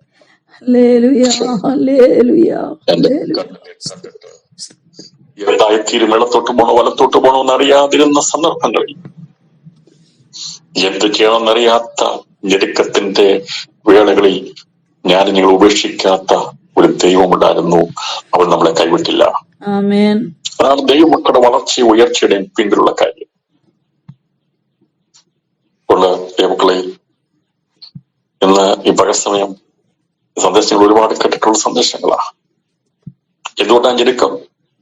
പക്ഷെ ദൈവം പറഞ്ഞു, എന്നെ പട്ടിണി കിടത്തത്തില്ല. കഷ്ടത്തിന്റെ ഒപ്പമാ നിനക്ക് കിട്ടുന്നത്. പറഞ്ഞാൽ സുരക്ഷിതയോടെ കിട്ടുന്നതല്ല. അങ്ങനെയായിരുന്നു നമ്മുടെ ജീവിതങ്ങൾ. എന്നാൽ ദൈവമെന്ന് മേശമേൽ സാധുഭോജനം തന്നിരിക്കുന്നത് ദൈവത്തിന്റെ കൃപയാണ്. എല്ലാവരും കരങ്ങളും ദൈവത്തിന് സ്തോത്രം ചെയ്യണം. ഉപവാസോടിരിക്കുമ്പോൾ ദൈവത്തിന് സ്തോത്രം ചെയ്യണം. ഓളം വയ്ക്കുമ്പോൾ കറികൾ മേശമേൽ നിരക്കുമ്പോൾ ഡൈനിങ് ടേബിളിന്റെ മുമ്പിൽ ഇരിക്കുമ്പോൾ നല്ല വീട്ടിൽ പാർക്കുമ്പോൾ ഒക്കെ ദൈവത്തിന് സ്തോത്രം ചെയ്യണം. ഒന്നുമില്ലാതെ കിറ്റപ്പായിരുന്നവരാ, ഒന്നുമില്ലാത്തവരായിരുന്നു. നടന്ന് കാലുവേദിച്ചോർ കാറിൽ സഞ്ചരിക്കുമ്പോൾ, വാഹനത്തിൽ സഞ്ചരിക്കുമ്പോൾ ദൈവത്തിന് സ്തോത്രം ചെയ്യണം. കർത്താവേ, അന്നത്തെ നെടുവീർപ്പാണ് ഇന്നത്തെ അനുഗ്രഹം. ഇന്നത്തെ നെടുവീർപ്പ് ദൈവം കണ്ടു. അതുകൊണ്ട് നമുക്കൊന്നും അഹങ്കരിക്കാനില്ല, ഒന്നും പ്രശംസിക്കാനില്ല. പഴയതിലേക്ക് നോക്കി ദൈവത്തിന് സ്തോത്രം ചെയ്യണമെന്ന് വാക്ക് പറഞ്ഞവൻ, ഉപദേശം പറഞ്ഞു തന്നവൻ, കൂടിയിരുന്നവൻ ഇന്നും നമ്മളോട് സംസാരിക്കുന്നു. ചരിത്രം പഠിച്ചാൽ കാണാൻ സാധിക്കുന്നത് അവിടെ എല്ലാം നന്മയെത്തിരുമ്പോൾ ദൈവത്തിന് അകന്നു പോകുന്ന കാലഘട്ടമായിരുന്നു. ഞാനിത് മുഴുവനെടുത്ത് ചിന്തിക്കാൻ ആഗ്രഹിക്കുന്നില്ല. കർത്താവ് നിങ്ങൾക്ക് കഷ്ടത്തിന്റെ അപ്പവും ഞെരുക്കത്തിന്റെ വെള്ളവും മാത്രം തന്നാലും ഇനി നിന്റെ ഉപദേശം പറഞ്ഞിരിക്കുന്നത് അതാണ് ഏറ്റവും നല്ലത്, ഏറ്റവും ശ്രേഷ്ഠമായതാണ്. സമ്പന്നതയുടെ വലിയ കാര്യങ്ങളെല്ലാം ഉണ്ടാകുമ്പോൾ ഉപദേശവും മറഞ്ഞിരിക്കുന്നിട്ടുണ്ടെങ്കിൽ ഒരു പ്രയോജനമില്ല. അബ്രഹാമിന്റെ ജീവിതത്തിൽ അവന് സമ്പന്നത ഉണ്ടായപ്പോൾ അവന് മനസ്സിലായി, ഇങ്ങനെ പോയാൽ എന്റെ ഉപദേഷ്ടാവിന്റെ ശബ്ദം എനിക്ക് കേൾക്കാൻ കഴിയത്തില്ല. അതുകൊണ്ട് എന്നെ വിളിച്ചവന്റെ ശബ്ദം എനിക്ക് കേൾക്കണം എന്നുള്ളത് കൊണ്ടാണ് അവൻ അവിടെ തീരുമാനത്തിന് വേണ്ടി കാത്തിരുന്നത്. ദൈവത്തിന്റെ തീരുമാനത്തിന് വേണ്ടി നാം കാത്തിരിക്കണം. എന്നിട്ട് പറയുക, വലത്തോട്ടോ ഇടത്തോട്ടോ ചെയ്യുമ്പോൾ വഴി ഇതാകുന്നത് കേട്ടോളാം.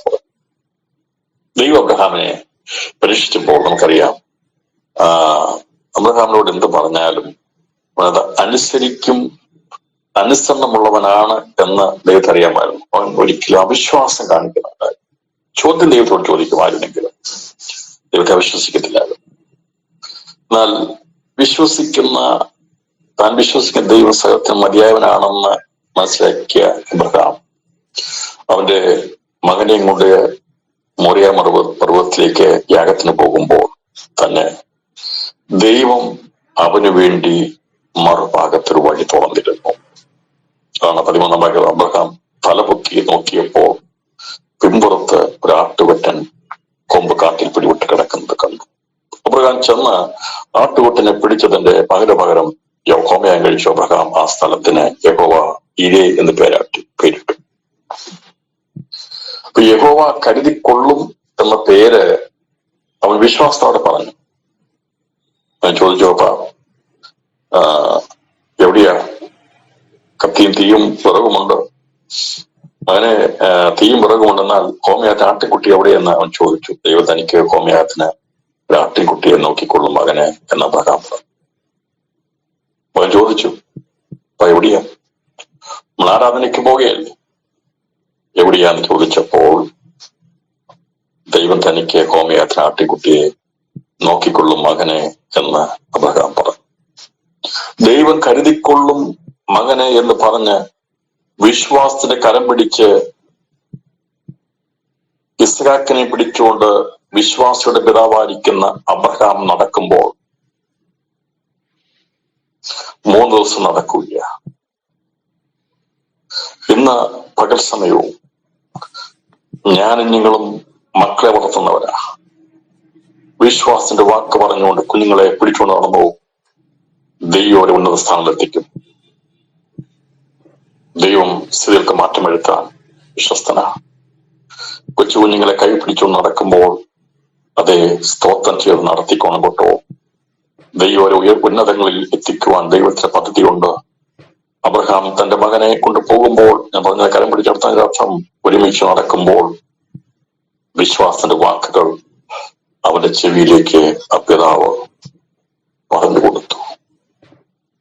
വഴി തിരഞ്ഞെടുക്കുന്ന സന്ദർഭങ്ങളിൽ പരിഹാരം നൽകുന്ന ഒരു ദൈവം നമുക്കുണ്ട് എന്നുള്ള ഉറപ്പ് ഏത് വഴി തിരഞ്ഞെടുക്കണമെന്നറിയാത്ത സന്ദേഹ സമയങ്ങളിൽ ദൈവം വെളിപ്പെടുത്തി കൊടുത്തു. ഇവിടെ മകന് സംശയമായി.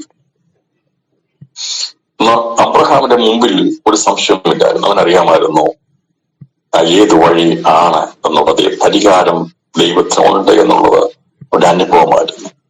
ഇന്ന് പകർസമയം സന്ദേശം കേൾക്കുന്ന പരിചയമുള്ളവരാ ദൈവമക്കൾ. കഴിഞ്ഞ നാളുകളിൽ നമുക്ക് വേണ്ടി കരുതിയ ദൈവം ഇന്നും ജീവിക്കുന്ന. എന്തിനാ പകരുന്നത്? എന്തിനാ ഭാരപ്പെടുന്നത്? അത് ഇതിനേക്കാൾ വലിയ പ്രശ്നങ്ങൾ വന്നപ്പോൾ അതിനെ പ്രതികരിക്കേണ്ട വഴി കാണിച്ചു തന്ന് ഇതിലൂടെ ഈ കാര്യം ചെയ്യുക എന്ന് നടത്തിയ കർത്താവ് ഇന്നും ജീവിക്കുന്നു. അതുകൊണ്ടാണ് ഈ അബ്രഹാം മനോട് പറയുന്നത്, മകനെ ഭയപ്പെടുകയൊന്നും വേണ്ട, നീ ചോദിക്കൊന്നും വേണ്ട. നിന്നെ ഞാൻ ഇവിടെ കൊണ്ടുപോകുമ്പോൾ ഞാൻ ആരുടെ അടുക്കലേക്കാ കൊണ്ടുപോകുന്നത് എനിക്കറിയാം. അവൻ നിനക്കൊരു ദോഷം വരുത്തുവാൻ സമ്മതിക്കില്ല. ഇന്ന് പകർസമയം നമ്മുടെ കർത്താവ് നമുക്ക് ദോഷങ്ങൾ ഒന്നും വരുത്തുന്നവരല്ല. അതുകൊണ്ടാണ് അദ്ദേഹം പറഞ്ഞത്, നീ അവന് ദോഷമൊന്നും വരുത്തരുത്. അല്ലേ പറഞ്ഞിരിക്കുന്നത്, അവൻ ദോഷങ്ങളാൽ പരീക്ഷിക്കുന്ന ദൈവമല്ല. ബോധൻ പ്രത്യക്ഷപ്പെട്ട് കൈനീട്ടി എടുത്തപ്പോൾ അബ്രഹാമെ എന്ന് വിളിച്ചു. അവൻ എന്ന് പറഞ്ഞു, ബാലന്റെ മേ കൈവയ്ക്കുന്നവരോട് ഒന്നും ചെയ്യരുത്, അവനോട് ഒന്നും ചെയ്തിട്ട് തരുവാൻ എന്ന് പറഞ്ഞാൽ നീ ഒന്നും ചെയ്യരുത്, ദോഷമൊന്നും ചെയ്യരുത്. ദൈവം തടയേണ്ടത് തടയും. ഈ ഇസഹാക്കിനെയും കൊണ്ട് പോകുന്ന സമയത്ത് ഞാൻ വിശ്വസിക്കുന്നത്,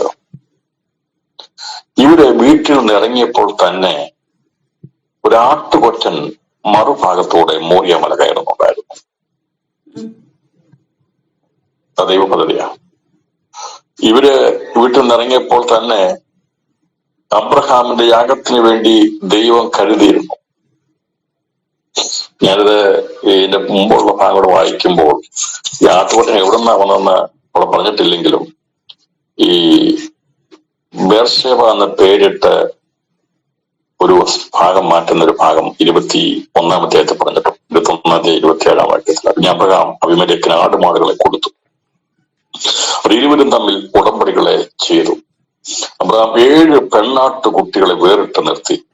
അപ്പോൾ അബീമേലെക്ക് അബ്രഹാമോട്, നീ ഈ വേറിട്ട് നിർത്തിയ 7 പെണ്ണാട്ടു കുട്ടികൾ എന്തിനെന്ന് ചോദിച്ചു. ഞാൻ ഈ കിണർ കുഴിച്ചു എന്നതിന് സാക്ഷിയായി നീ 7 പെണ്ണാട്ടുകുട്ടികളെ എന്നോട് വാങ്ങണമെന്ന് അവൻ പറഞ്ഞു. അവർ ഇരുവരും അവിടെ വെച്ച് സത്യം ചെയ്തുകൊണ്ട് അവൻ ആ സ്ഥലത്തിന് ബേർഷേബ എന്ന് പേരിട്ടു. അങ്ങനെ അവർ ബേർഷേബയിൽ വെച്ച് ഉടമ്പടി ചെയ്തു. അബീമേലെക്കും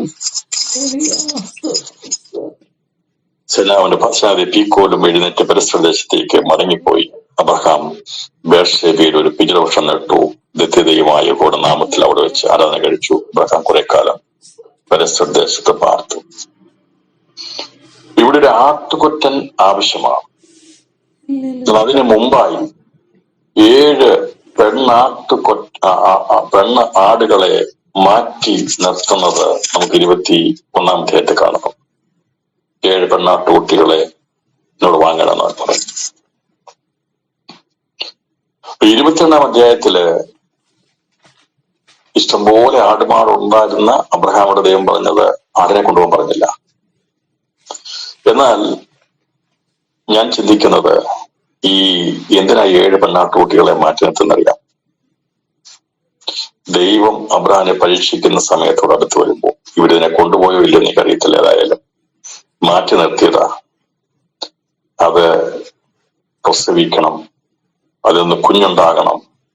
അത് സത്യത്തിന്റെ ശബ്ദത്തിന്റെ കിണർ ആയിരുന്ന 7 നിന്ന് 1 ഉണ്ടായി. ഒരു ആട്ടുകൊറ്റൻ ഉണ്ടായാൽ അതിൽ നിന്ന് 1-നെ അബ്രഹാമിന് വേണ്ടി ദൈവം കരുതിയിരുന്നു.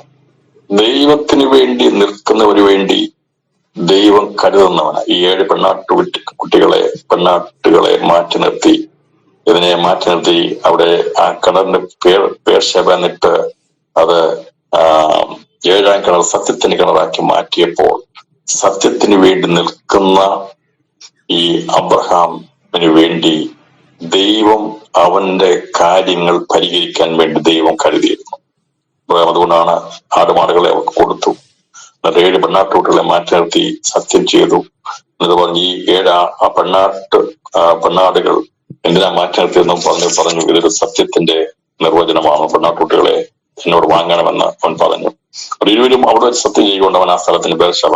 ഈ 7 പെണ്ണാട്ട് കുട്ടികളെ വേർതിരിച്ച് സത്യം ചെയ്തതിന്റെ പേരിലാണ് സത്യത്തിന്റെ കിണർ എന്ന പേര്, ബേർശേബ എന്ന പേര് തന്നെ വീണത്.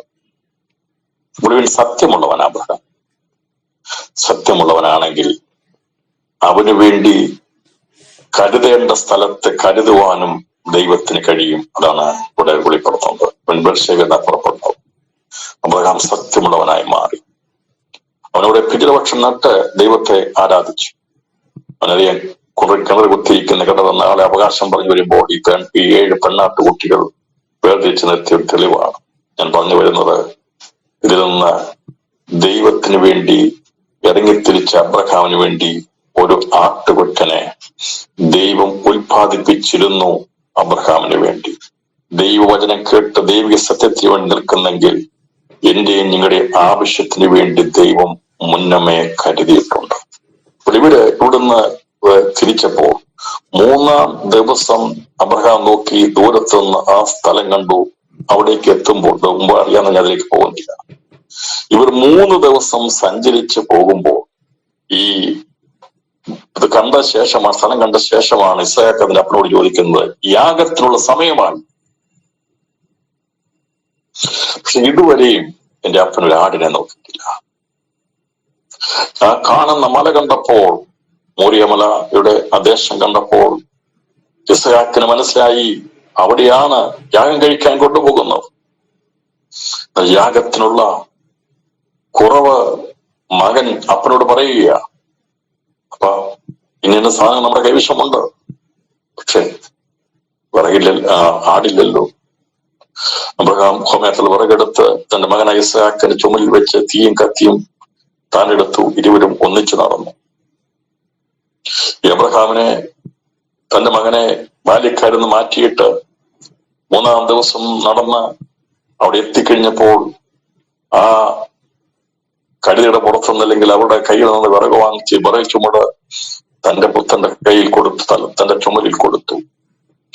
ഒരു കാര്യവും എതിർ പറയാതെ ഇസ്ഹാക്ക് ആ വിറക് ചുമടുമായി അപ്പന്റെ പിന്നാലെ നീങ്ങുകയാ, ഒന്നിച്ച് നടക്കുകയാ. നിങ്ങൾക്ക് പ്രകസനം കാണാൻ കഴിയുമോ? അബ്രഹാമും ഇസ്ഹാക്കും ഒരുമിച്ച് നടക്കുകയാണ്. അവിടെ ലക്ഷ്യസ്ഥാനം മോറിയ മലയിലേക്കാണ്. ഞാൻ സഞ്ചരിക്കുമ്പോൾ, യാഗത്തിന് വേണ്ടി പോകുമ്പോൾ വിറകെടുത്ത് തോളിൽ ചുമലിൽ വെച്ച് തീയും കത്തിയും അബ്രഹാം എടുത്തുകൊണ്ട് ഇരുവരും ഒന്നിച്ചേർന്നപ്പോൾ ഇസ്ഹാക്ക് തന്റെ അപ്പനായ ഇസ്ഹാക്കിന്റെ അപ്പനായ ഇസ്ഹാക്കിനപ്പ എന്ന് പറഞ്ഞാണ് അവൻ എന്താകുന്നു മകനെ എന്ന് പറഞ്ഞു. സ്നേഹത്തിന്റെ വിളി. ഒരു ചഞ്ചലിപ്പുമില്ലാതെ, ഒരു ദുഃഖവുമില്ലാതെ സ്നേഹത്തോടു കൂടിയുള്ള സംസാരമാണ് അപ്പനും മകൻ തമ്മിലുള്ളത്. പിതാവാം ദൈവം തന്റെ മകനെ യാഗമാക്കാൻ നെടുനായി ഇവിടെ വെച്ചിരിക്കുമ്പോൾ, അതേ പിതാവാം ദൈവം തന്റെ പുത്രനെ ക്രൂശ് ചുമപ്പിച്ചത് അത് നമ്മെ സ്നേഹിച്ച സ്നേഹത്തോടെയാണ്. നമ്മുടെ കർത്താവ് യേശു ക്രൂശ് വഹിച്ചത് അവൻ നമ്മളെ രക്ഷിക്കാൻ വേണ്ടി, വിടുവിക്കാൻ വേണ്ടി അവൻ സ്നേഹത്തോടെ പിതാവാം ദൈവത്തിന്റെ ഇഷ്ടത്തിന് അനുസരണമുള്ളവനായി നടന്നതുപോലെ നിഴലായിരുന്നെങ്കിൽ എവിടെ എന്ന് ചോദിച്ചപ്പോൾ അവിടെ മറിഞ്ഞിരുന്ന ആട്ടിൻകുട്ടി ദൈവത്തിന്റെ കുഞ്ഞാടായിരുന്നു. ഇവർ ഹോമിയാത്തിൽ ആട്ടിൻകുട്ടിയെ നോക്കിക്കൊള്ളും മകനെ എന്ന് അബ്രഹാം പറഞ്ഞു. അങ്ങനെ അവർ ഇരുവരും ഒന്നിച്ചു നടന്നു. ദൈവം കൽപ്പിച്ചിരുന്ന സ്ഥലത്ത് എത്തി. അവർ എത്തി. അബ്രഹാം ഒരു യാഗപീഠം പണിതു, വിറകടുക്കി. തന്റെ മനസ്സാക്കിനെ കെട്ടി യാഗപീഠത്തിന് വിറകിൽ മീതെ കിടത്തി.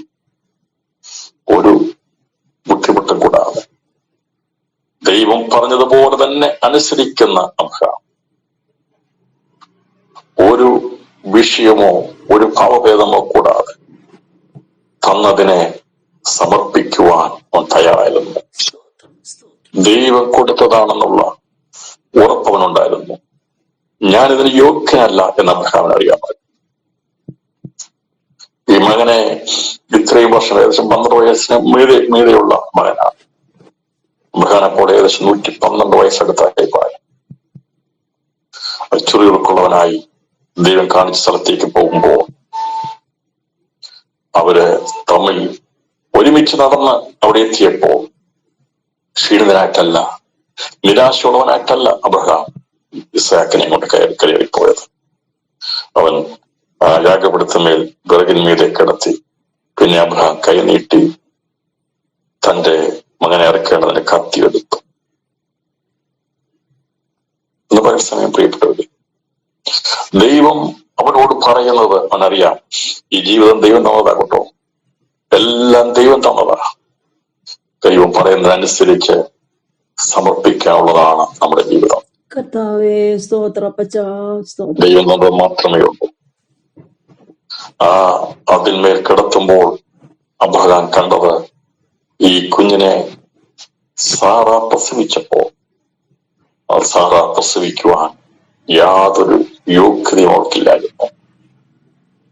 അവർക്ക് യാതൊരുവിധമായ കഴിവുണ്ടായിരുന്നല്ല. അവൻ കഷ്ടത്തിന്റെ ഞെരുക്കത്തിന്റെ അവസ്ഥയോടെ കടന്നുപോയി ദൈവവിശാലത കൊടുത്തതാണ്.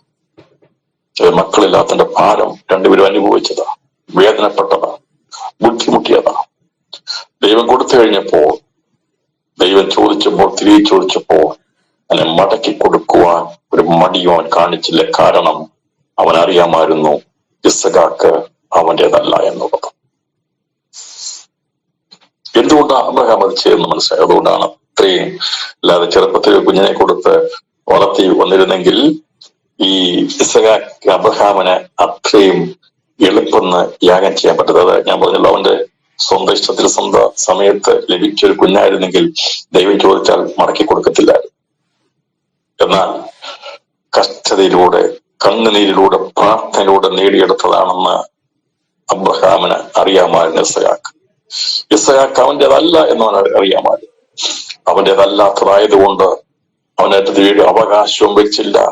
ദൈവം ചോദിച്ചപ്പോൾ ദൈവം അത് സമർപ്പിച്ചു. ഇന്ന് പകൽ സമയം കേൾക്കുന്ന പ്രിയപ്പെട്ടവർ, നമ്മുടെ സ്വന്തമെന്ന് നാം വിചാരിക്കുന്ന എന്തെങ്കിലും കരുതിയിട്ടുണ്ടെങ്കിൽ ദൈവത്തിന് അത് കൊടുക്കാൻ കഴിയത്തില്ല. എന്നാൽ ദൈവം തന്നതാണ് എന്നുള്ള തിരിച്ചറിവുണ്ടായെങ്കിൽ മാത്രമേ ദൈവം സംസാരിക്കുമ്പോൾ അവൻ തിരികെ കൊടുക്കാൻ കഴിയത്തുള്ളൂ. അതാണ് യഥാർത്ഥമായ ആരാധന. ദൈവം തന്നതാണ് ജീവൻ, ദൈവം തന്നതാണ് എന്റെ ശബ്ദം, ദൈവം തന്നതാണ് എന്റെ ആരോഗ്യം, ദൈവം തന്നത് മാത്രമേ ഉള്ളൂ എന്നുള്ള ഏകചിന്തയോട് കൂടി ദൈവം പറയുന്നത് അനുസരിപ്പാൻ അബ്രഹാം തീരുമാനമെടുപ്പാൻ ഇടയാക്കി. അവൻ ഇസ്ഹാക്കിനെ ദൈവം തന്നതാ, ദൈവം അത് ചിരിയാക്കി മാറ്റിയതാ.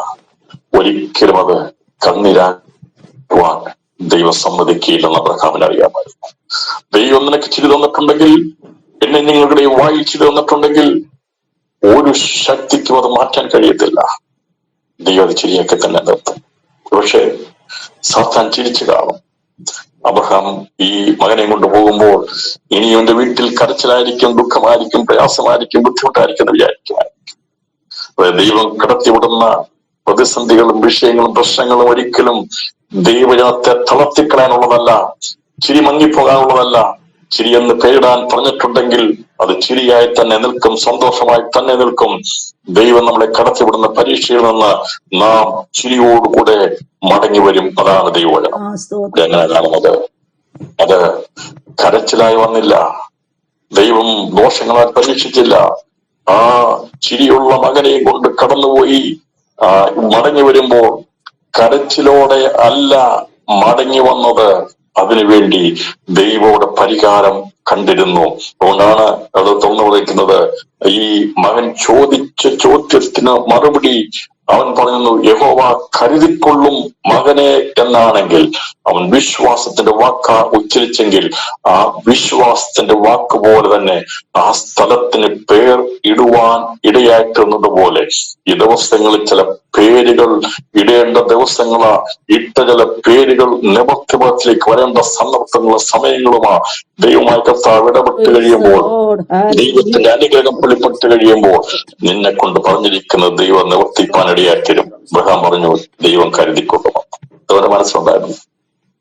പിന്നെ ഈ സമയം എനിക്കൊരു കാര്യം നിങ്ങളോട് പറയാനുള്ളത്, നമുക്ക് ഒരുമിച്ച് ചിന്തിക്കാനുള്ളത്, പ്രതിസന്ധി പ്രശ്നങ്ങളും ഏതാണെന്ന് വഴിയും തിരഞ്ഞെടുക്കേണ്ടെന്ന ബുദ്ധിമുട്ട് വരുമ്പോൾ ഇതിൽ നടന്നുകൊള്ളുക എന്ന ദൈവശബ്ദം കേൾക്കും. ആ ശബ്ദത്തിന്റെ പിമ്പിൽ അബ്രഹാം കേട്ടത് യഹോവ കരുതിക്കൊള്ളുമെന്നായിരുന്നു. അവന്റെ ഉള്ളിൽ എപ്പോഴും ആ ഒരു ചിന്തയുണ്ടായിരുന്നു, എന്റെ ദൈവം എനിക്ക് വേണ്ടി കരുതിക്കൊള്ളും. ഇന്നത്തെ പേർക്ക് പറയാൻ കഴിയും, അതെ, എന്റെ ദൈവം കരുതിക്കൊള്ളും.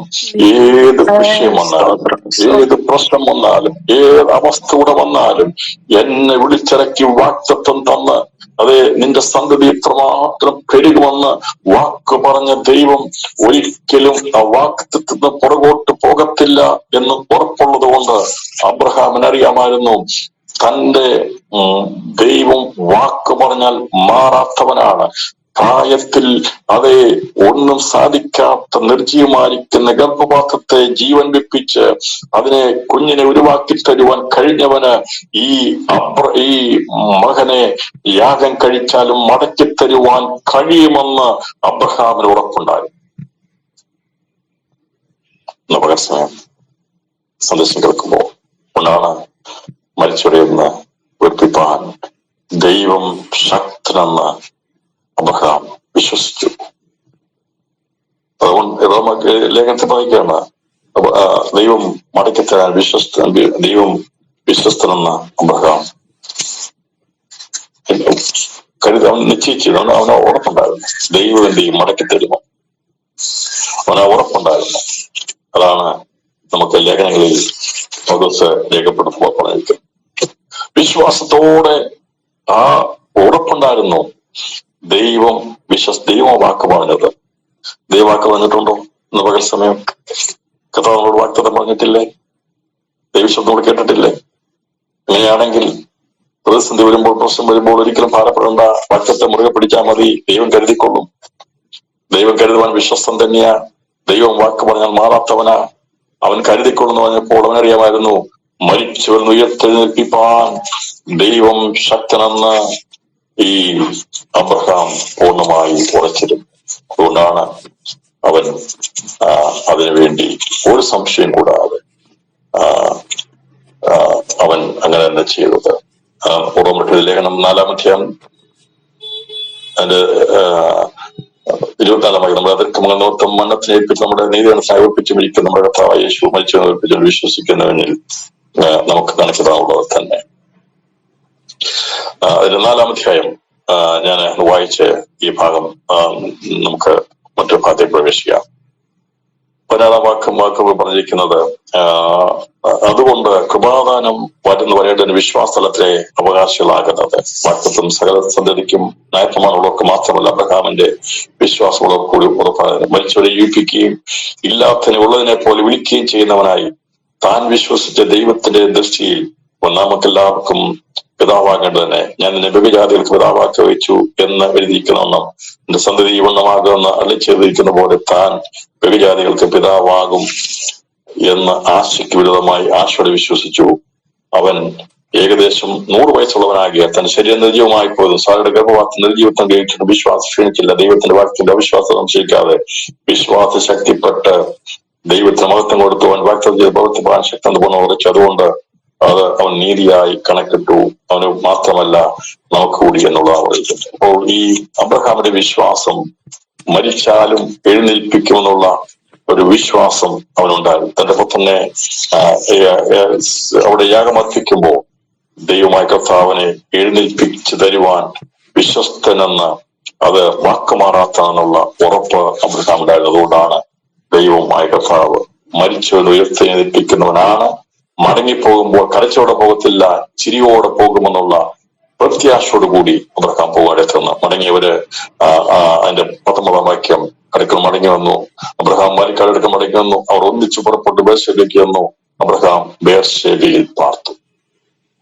ബേർശേബയിൽ അവൻ മടങ്ങിച്ചെന്നത് ഈ യാഗം കഴിച്ച് ദൈവത്തിന് യാഗമായി അർപ്പിച്ച ഇസ്ഹാക്കുമായി വലിയ അനുഗ്രഹത്തിൻ്റെതായ വാഗ്ദത്തത്തിന്റെ അനുഗ്രഹത്തെ പ്രാപിച്ചുകൊണ്ടാണ് അവൻ മടങ്ങിപ്പോകുന്നത്.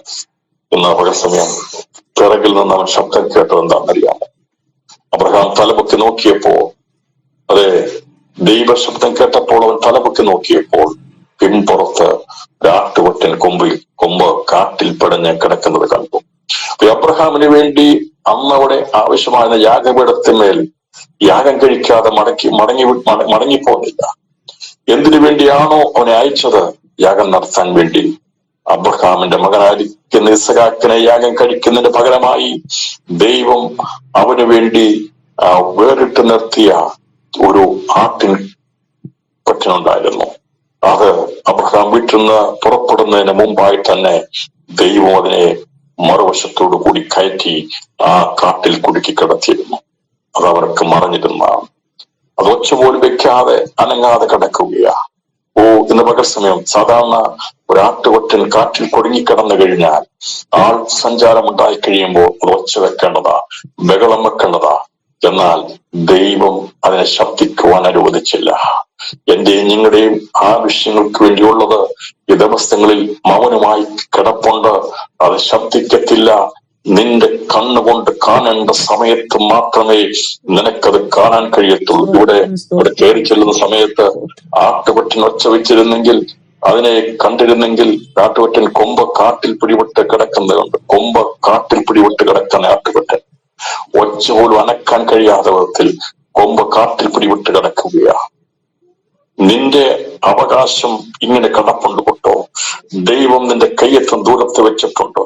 അത് യഥാർത്ഥമായ ആരാധന വെളിപ്പെട്ട് കഴിയുമ്പോഴേ അത് എനിക്കും വെളിപ്പെട്ട് കിട്ടുകയുള്ളൂ. ഇന്ന് പകൽ സമയം ഞാൻ സന്ദേശം അവസാനിപ്പിക്കുമ്പോൾ ദൈവശബ്ദം കേൾക്കുന്ന പ്രിയപ്പെട്ടവരെ, ദൈവം ഒരു വഴി അവിടെ ഒരുക്കി വെച്ചു. യഹോവ കരുതിക്കൊള്ളുമെന്നാ പറഞ്ഞെങ്കിൽ ദൈവം കരുതിക്കൊണ്ടത് മൗനമായിട്ട് അവിടെ നിശ്ചലമായി കിടപ്പുണ്ടെന്ന് പറഞ്ഞാൽ കൊമ്പ് കാട്ടിൽ പിടിപെട്ട് കിടക്കുകയാ. ഞാൻ വിചാരിക്കുന്നത് ദൈവം അതിനെ അനക്കാൻ സമ്മതിച്ചില്ല. ഈ അബ്രഹാമും ഇസ്ഹാക്കും കൂടി കയറി ചെന്ന് അവിടെ യാഗപീഠം പണിയുമ്പോൾ, അവിടെ ഈ വിറകെടുക്കുമ്പോൾ, ഒച്ച കേൾക്കുമ്പോഴൊക്കെ ഈ ആട്ടുകൊറ്റൻ അനങ്ങാതെ കിടക്കുക. മരിച്ച ആട്ടുകൊറ്റനല്ല, ജീവനുള്ളതാ, യാഗത്തിന് വേണ്ടിയുള്ളതാ, ഊനമില്ലാത്തതാ, ദൈവം കരുതിയതാ. നിന്റെ അനുഗ്രഹം മൗനമായിട്ടിരിക്കുന്നുണ്ടെങ്കിൽ അത് കാണേണ്ട സമയത്ത് നീ തലപൊക്കി നോക്കുമ്പോൾ കാണുവാൻ കഴിയും. അത് നമുക്ക് വേണ്ടി കരുതി വെച്ചിരുന്നത് പകൽ സമയം മൗനമായിരിക്കുന്ന ചില അനുഗ്രഹങ്ങളെ ദൈവം കാണിച്ചു തരാൻ പോവുകയാണ്. അതെ, ദൈവം കരുതിക്കൊള്ളുമെന്നുള്ള ദൈവം വാക്ക് പറഞ്ഞാൽ മാറാത്തവനായി നിന്റെ പിൻപുറത്ത് ദൈവം ഒരുക്കി വെച്ചിട്ടുണ്ട്. അത് ഇന്ന് പകൽ സമയം തലപൊക്കി നോക്കിയാൽ, നീ ദൈവശബ്ദം കേട്ട് തലപൊക്കി നോക്കിയാൽ ദൈവം കരുതി വെച്ചിരിക്കുന്ന നന്മ കണ്ടെത്തുവാൻ കഴിയും.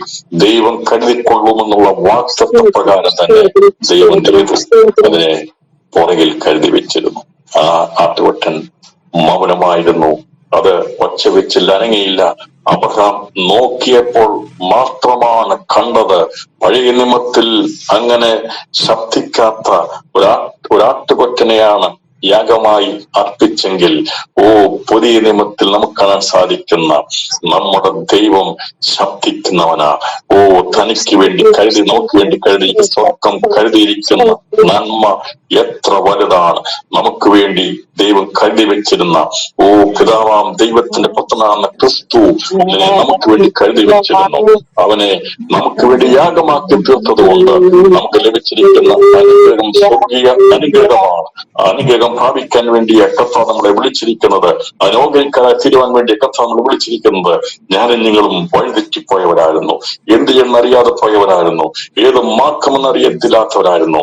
എന്നാൽ ദൈവത്തിന്റെ കൃപയാൽ, ദൈവത്തിന്റെ കരുണയാൽ നമുക്ക് വേണ്ടി ദൈവശബ്ദം നമുക്ക് കേൾക്കുവാൻ കഴിഞ്ഞപ്പോൾ, നാം തലപൊക്കി നോക്കിയപ്പോൾ കർത്താവിനെ കാണുവാൻ ഭാഗ്യം ലഭിച്ചു. നമുക്ക് വേണ്ടി യാഗമാറ്റുന്ന കുഞ്ഞാടിനെ കാണുവാൻ ഭാഗ്യം ലഭിച്ചതുകൊണ്ട് പകർച്ചയും പറയാൻ സാധിക്കണം. അതെ, എന്റെ പ്രതിസന്ധികളിൽ, എന്റെ വിഷയങ്ങളിൽ എനിക്ക് വേണ്ടി കരുതുന്ന ദൈവത്തിന്റെ കരുതലുണ്ട്. അതവൻ കാണിച്ചു തരും. ഇടത്തോട്ടാണോ വലത്തോട്ടാണോ പോകേണ്ടെന്നുള്ളത് അവനാണ് എനിക്ക് വഴി പറഞ്ഞു തരുന്നത്. എന്റെ ഉപദേഷ്ടാവ് നിനക്ക് പറഞ്ഞിരിക്കും.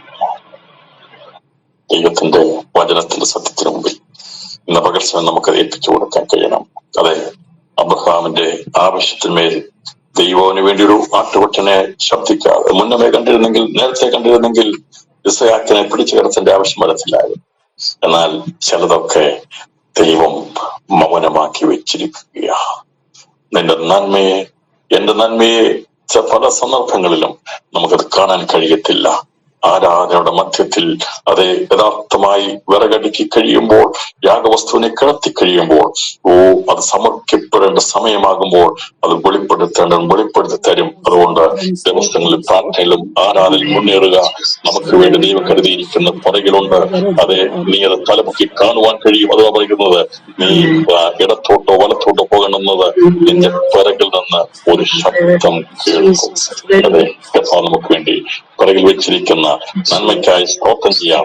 ഇന്നുവരെയും ദൈവം കരുതത് കാണാൻ കഴിയാതിരിക്കുന്ന ജീവിതമേ, ദൈവം നമുക്ക് വേണ്ടി കരുതിയിരിക്കുന്ന കാണുവാൻ വേണ്ടി ആരാധനയോട് വിറകടുക്കിക്കോ, ദിവസങ്ങളിൽ യാഗം ഒരുങ്ങിക്കോ, ദൈവത്തിന് വേണ്ടി പ്രവർത്തിച്ചു കൊള്ളുക. ദൈവത്തിന്റെ സമയത്ത് അത് കാണുവാൻ കഴിയും. നമ്മുടെ സമയത്തല്ല, ദൈവത്തിന്റെ സമയത്ത് അതിനെ കാണിച്ചു തരും. യഹോവ ഇരേ എന്ന് പേരിടുവാൻ തക്കവണ്ണം ദൈവത്തിന്റെ സാന്നിധ്യമുള്ളതിനായി ഇന്ന് പകർച്ചം ഞാൻ സ്തോത്രം ചെയ്യുക. മറുപടിയില്ലാതെ വേദനപ്പെടുമ്പോൾ, നാം ഇറങ്ങിത്തിരിക്കുന്നതിന് മുമ്പായി നമുക്ക് വേണ്ടി ചിലതിനെ ദൈവം കരുതി വെച്ചിട്ടുണ്ട്. അത് കുളിക്കാട്ടിൽ ദിവസങ്ങളിൽ കുടുങ്ങിക്കിടക്കുകയാണ്. കുടുങ്ങിക്കിടക്കുന്നത് പോലെ കുടുങ്ങിക്കിടക്കുന്ന ചില ആവശ്യങ്ങളെ പരിഹരിക്കാനുള്ള മാർഗങ്ങളെ ദൈവം കരുതി വെച്ചിട്ടുണ്ട്. അത് ദൈവത്തിന്റെ സമയത്ത് കാണുവാൻ തക്കവണ്ണം ദൈവം നമുക്ക് വേണ്ടി നമ്മുടെ കണ്ണുകളെ തുറപ്പിക്കുവാൻ ഇടയാക്കിയത്, കാണാൻ ഇടയാക്കിയത്. അതാണ് പിന്നിൽ ഒരു ആട്ടുകൊറ്റൻ കിടക്കുന്നത് കണ്ട അബ്രഹാമിന്റെ ആവശ്യമായിരുന്നു. അത് സ്വർഗത്തിന്റെ നിഴലായിരുന്നു. നമുക്ക് വേണ്ടി കർത്താവായ യേശുക്രിസ്തു, അവൻ മനുഷ്യവംശത്തിന് വേണ്ടി പിതാവാം ദൈവം തന്റെ പുത്രനെ യാഗമാക്കി തീർക്കുവാൻ കാൽവരിയിൽ നമുക്ക് വേണ്ടി എത്തിച്ചേർന്നു. എവിടെ എന്ന് ചോദ്യം അപ്പ എന്ന് ചോദിച്ചില്ല. ഇസഹാക്ക് പിതാവിനോട് ചോദിച്ച, അപ്പ എവിടെയാണ് ആട്ടിൻകുട്ടികൾ? ആ ചോദ്യം പഴയ നിയമത്തിലുടനീളം കാണുവാൻ കഴിയുന്നുണ്ട്. എവിടെയാണ് ആട്ടിൻകുട്ടികൾ? പുതിയ നിയമത്തിൽ, പഴയ നിയമത്തിൽ അവസാന പ്രവാചകൻ വിളിച്ചു പറഞ്ഞു, ഇതാ ദൈവത്തിന്റെ കുഞ്ഞാട്, ലോകത്തിന്റെ പാപം ചുമക്കുന്ന ദൈവത്തിന്റെ കുഞ്ഞാട്, ഇതാ ദൈവത്തിന്റെ കുഞ്ഞാട്, അറക്കപ്പെടുവാനുള്ള കുഞ്ഞാടിനെ ദൈവം വെളിപ്പെടുത്തോടെ എത്തുന്നു. സ്വർഗം തീരുമാനമെടുത്തപ്പോ കാൽവരിയിൽ ചോദ്യങ്ങളെല്ലാം തീർന്നു. ഇസ്ഹാക്ക് ചോദിച്ച ചോദ്യത്തിന് ഉത്തരമായി. അന്ന് നിഴലായി ഒരു ആ കാട്ടിൽ കൊമ്പുകൂടി കിടന്ന ആട്ടുകൊറ്റനെയാണ് അബ്രഹാം യാഗിച്ചെങ്കിൽ, മനുഷ്യപാപത്തിന് വേണ്ടി ബന്ധിക്കപ്പെട്ട് അവൻ അടിയേറ്റവനായി നമുക്ക് വേണ്ടി ക്രൂശിതനായി തീർന്നത് നമ്മെ സ്വതന്ത്രമാക്കുവാൻ വേണ്ടിയായിരുന്നു, നമ്മുടെ കഷ്ടത മാറ്റാൻ വേണ്ടിയായിരുന്നു, ഞെരുക്കം മാറ്റാൻ വേണ്ടിയായിരുന്നു, നമ്മെ അനുഗ്രഹത്തിലേക്ക്, ആത്മീയാനുഗ്രഹത്തെ കൊണ്ടുവരാൻ വേണ്ടിയായിരുന്നു. ഇന്ന് പകൽ സമയം എല്ലാ കരകളും ഉയർത്തി കുഞ്ഞാടിനെ നോക്കിയാട്ട് നമുക്ക് വേണ്ടി ദൈവം ഒരുക്കിയിരിക്കുന്ന, ദൈവം കരുതിയ മാർഗം, അനുഗ്രഹത്തിന്റെ മാർഗം ദൈവം കരുതിയത് അബ്രഹാം കരുതിയ കുഞ്ഞാടിനെയല്ല, മറ്റാരും കരുതിയ കുഞ്ഞാടിൽ ദൈവം ഒരുക്കി കൊണ്ടുവന്നതാണ്. മനുഷ്യവംശത്തിന്റെ പരിഹാരത്തിന് വേണ്ടി നീ കൊണ്ടുപോകുന്ന അബ്രഹാമെ, നീ കൊണ്ടുപോകുന്ന ആടല്ല പരിഹാരമാറ്റേണ്ടത്, ഞാൻ ഒരുക്കിയതാണ്. ദൈവം ലോകത്തിന്റെ രക്ഷയ്ക്ക് വേണ്ടി ഒരുക്കിയ അരികുഞ്ഞാടായിരിക്കുന്ന ക്രിസ്തു. ലോകസ്ഥാപനത്തിന് മുമ്പ് അവൻ നമുക്ക് വേണ്ടി ഒരുക്കപ്പെട്ടവനാ. എന്നെ നിങ്ങളെ മണ്ണുകൊണ്ട് മെനയുന്നതിന് മുമ്പായി ദൈവം നമുക്ക് വേണ്ടി കരുതിയിരുന്നത് തന്റെ കുഞ്ഞാടാം ദൈവത്തെയായിരുന്നു. ഇന്ന് പകൽ സമയം കരങ്ങളിൽ ദൈവത്തിന് സ്തോത്രം ചെയ്ത അവൻ നമുക്ക് വേണ്ടി കരുതിയെങ്കിൽ, അവൻ നമ്മുടെ വിടുതലിന് വേണ്ടി അനുഗ്രഹത്തിന് കരുതിയെങ്കിൽ അവനോട് കൂടെ നമുക്ക് സകലവും നൽകാതിരിക്കുമോ? തന്റെ സ്വന്തം പുത്രനെ ആകില്ല നമുക്ക് വേണ്ടി ചെന്നവൻ അവനോടുകൂടെ നമുക്ക് സകലവും നൽകാതിരിക്കുമോ? പറയുന്ന സ്തോത്രം ചെയ്യാം. നമ്മുടെ ദൈവം നമുക്ക് വേണ്ടി സകലം നൽകുന്നവനാ. ഉപദേശം മറിഞ്ഞിരിക്കുകയില്ല. ഇതാകുന്ന വഴി, ഇതിലൂടെ നടന്നുകൊള്ളുവീനെന്നുള്ള ശബ്ദം കേൾക്കും. നിരവധി സന്ദർഭങ്ങൾ വ്യക്തികൾ ഈ വനത്തുണ്ടെങ്കിലും അത് സമയമില്ലാത്തതുകൊണ്ട് അതിലേക്ക് കടന്നു പോകാൻ ആഗ്രഹിക്കുന്നില്ല. അതെ, നമുക്കറിയാം, വഴി കാണിച്ചു കൊടുക്കുവാൻ ദൈവം വഴികളെ തുറന്നിട്ടുണ്ട്. എത്യോപ്യയിലെ ഷണ്ണന് വേണ്ടി ദൈവം വഴി അവന് കാണിച്ചു കൊടുക്കുവാൻ ഒരു ഫിലിപ്പോസിനെ ആത്മപ്രേരണ അയക്കുവാനിടയായി തന്നു. ശൗലിന് വേണ്ടി ദൈവം അവന് വഴി കാണിച്ചു കൊടുക്കുവാൻ, അവൻ പോകുന്ന വഴിയിൽ യഥാർത്ഥ വഴി കാണിച്ചു കൊടുക്കുവാൻ, നീതിയുടെ മാർഗം കാണിച്ചു കൊടുക്കാൻ വേണ്ടി ദൈവം ഇടപെടുവാനെ തന്നു. അങ്ങനെയെങ്കിൽ നമുക്കും കാലാകാലങ്ങളിൽ ഈ വഴിയുടെ മാർഗം കാണിച്ചു തരാൻ വേണ്ടി ദൈവം നമ്മളോട് കൂടി ചേർന്ന് നമ്മൾ ദൈവത്തിന്റെ സ്നേഹത്തിനായി സ്തോത്രം ചെയ്യാം. ദൈവം കരുതുന്ന വഴികൾക്കായി സ്തോത്രം ചെയ്യാം.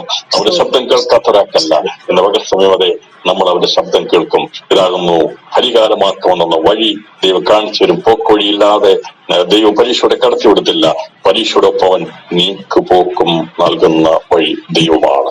നീക്കുപോക്ക് നൽകുവാൻ വഴിയൊരുക്കുന്ന ദൈവം.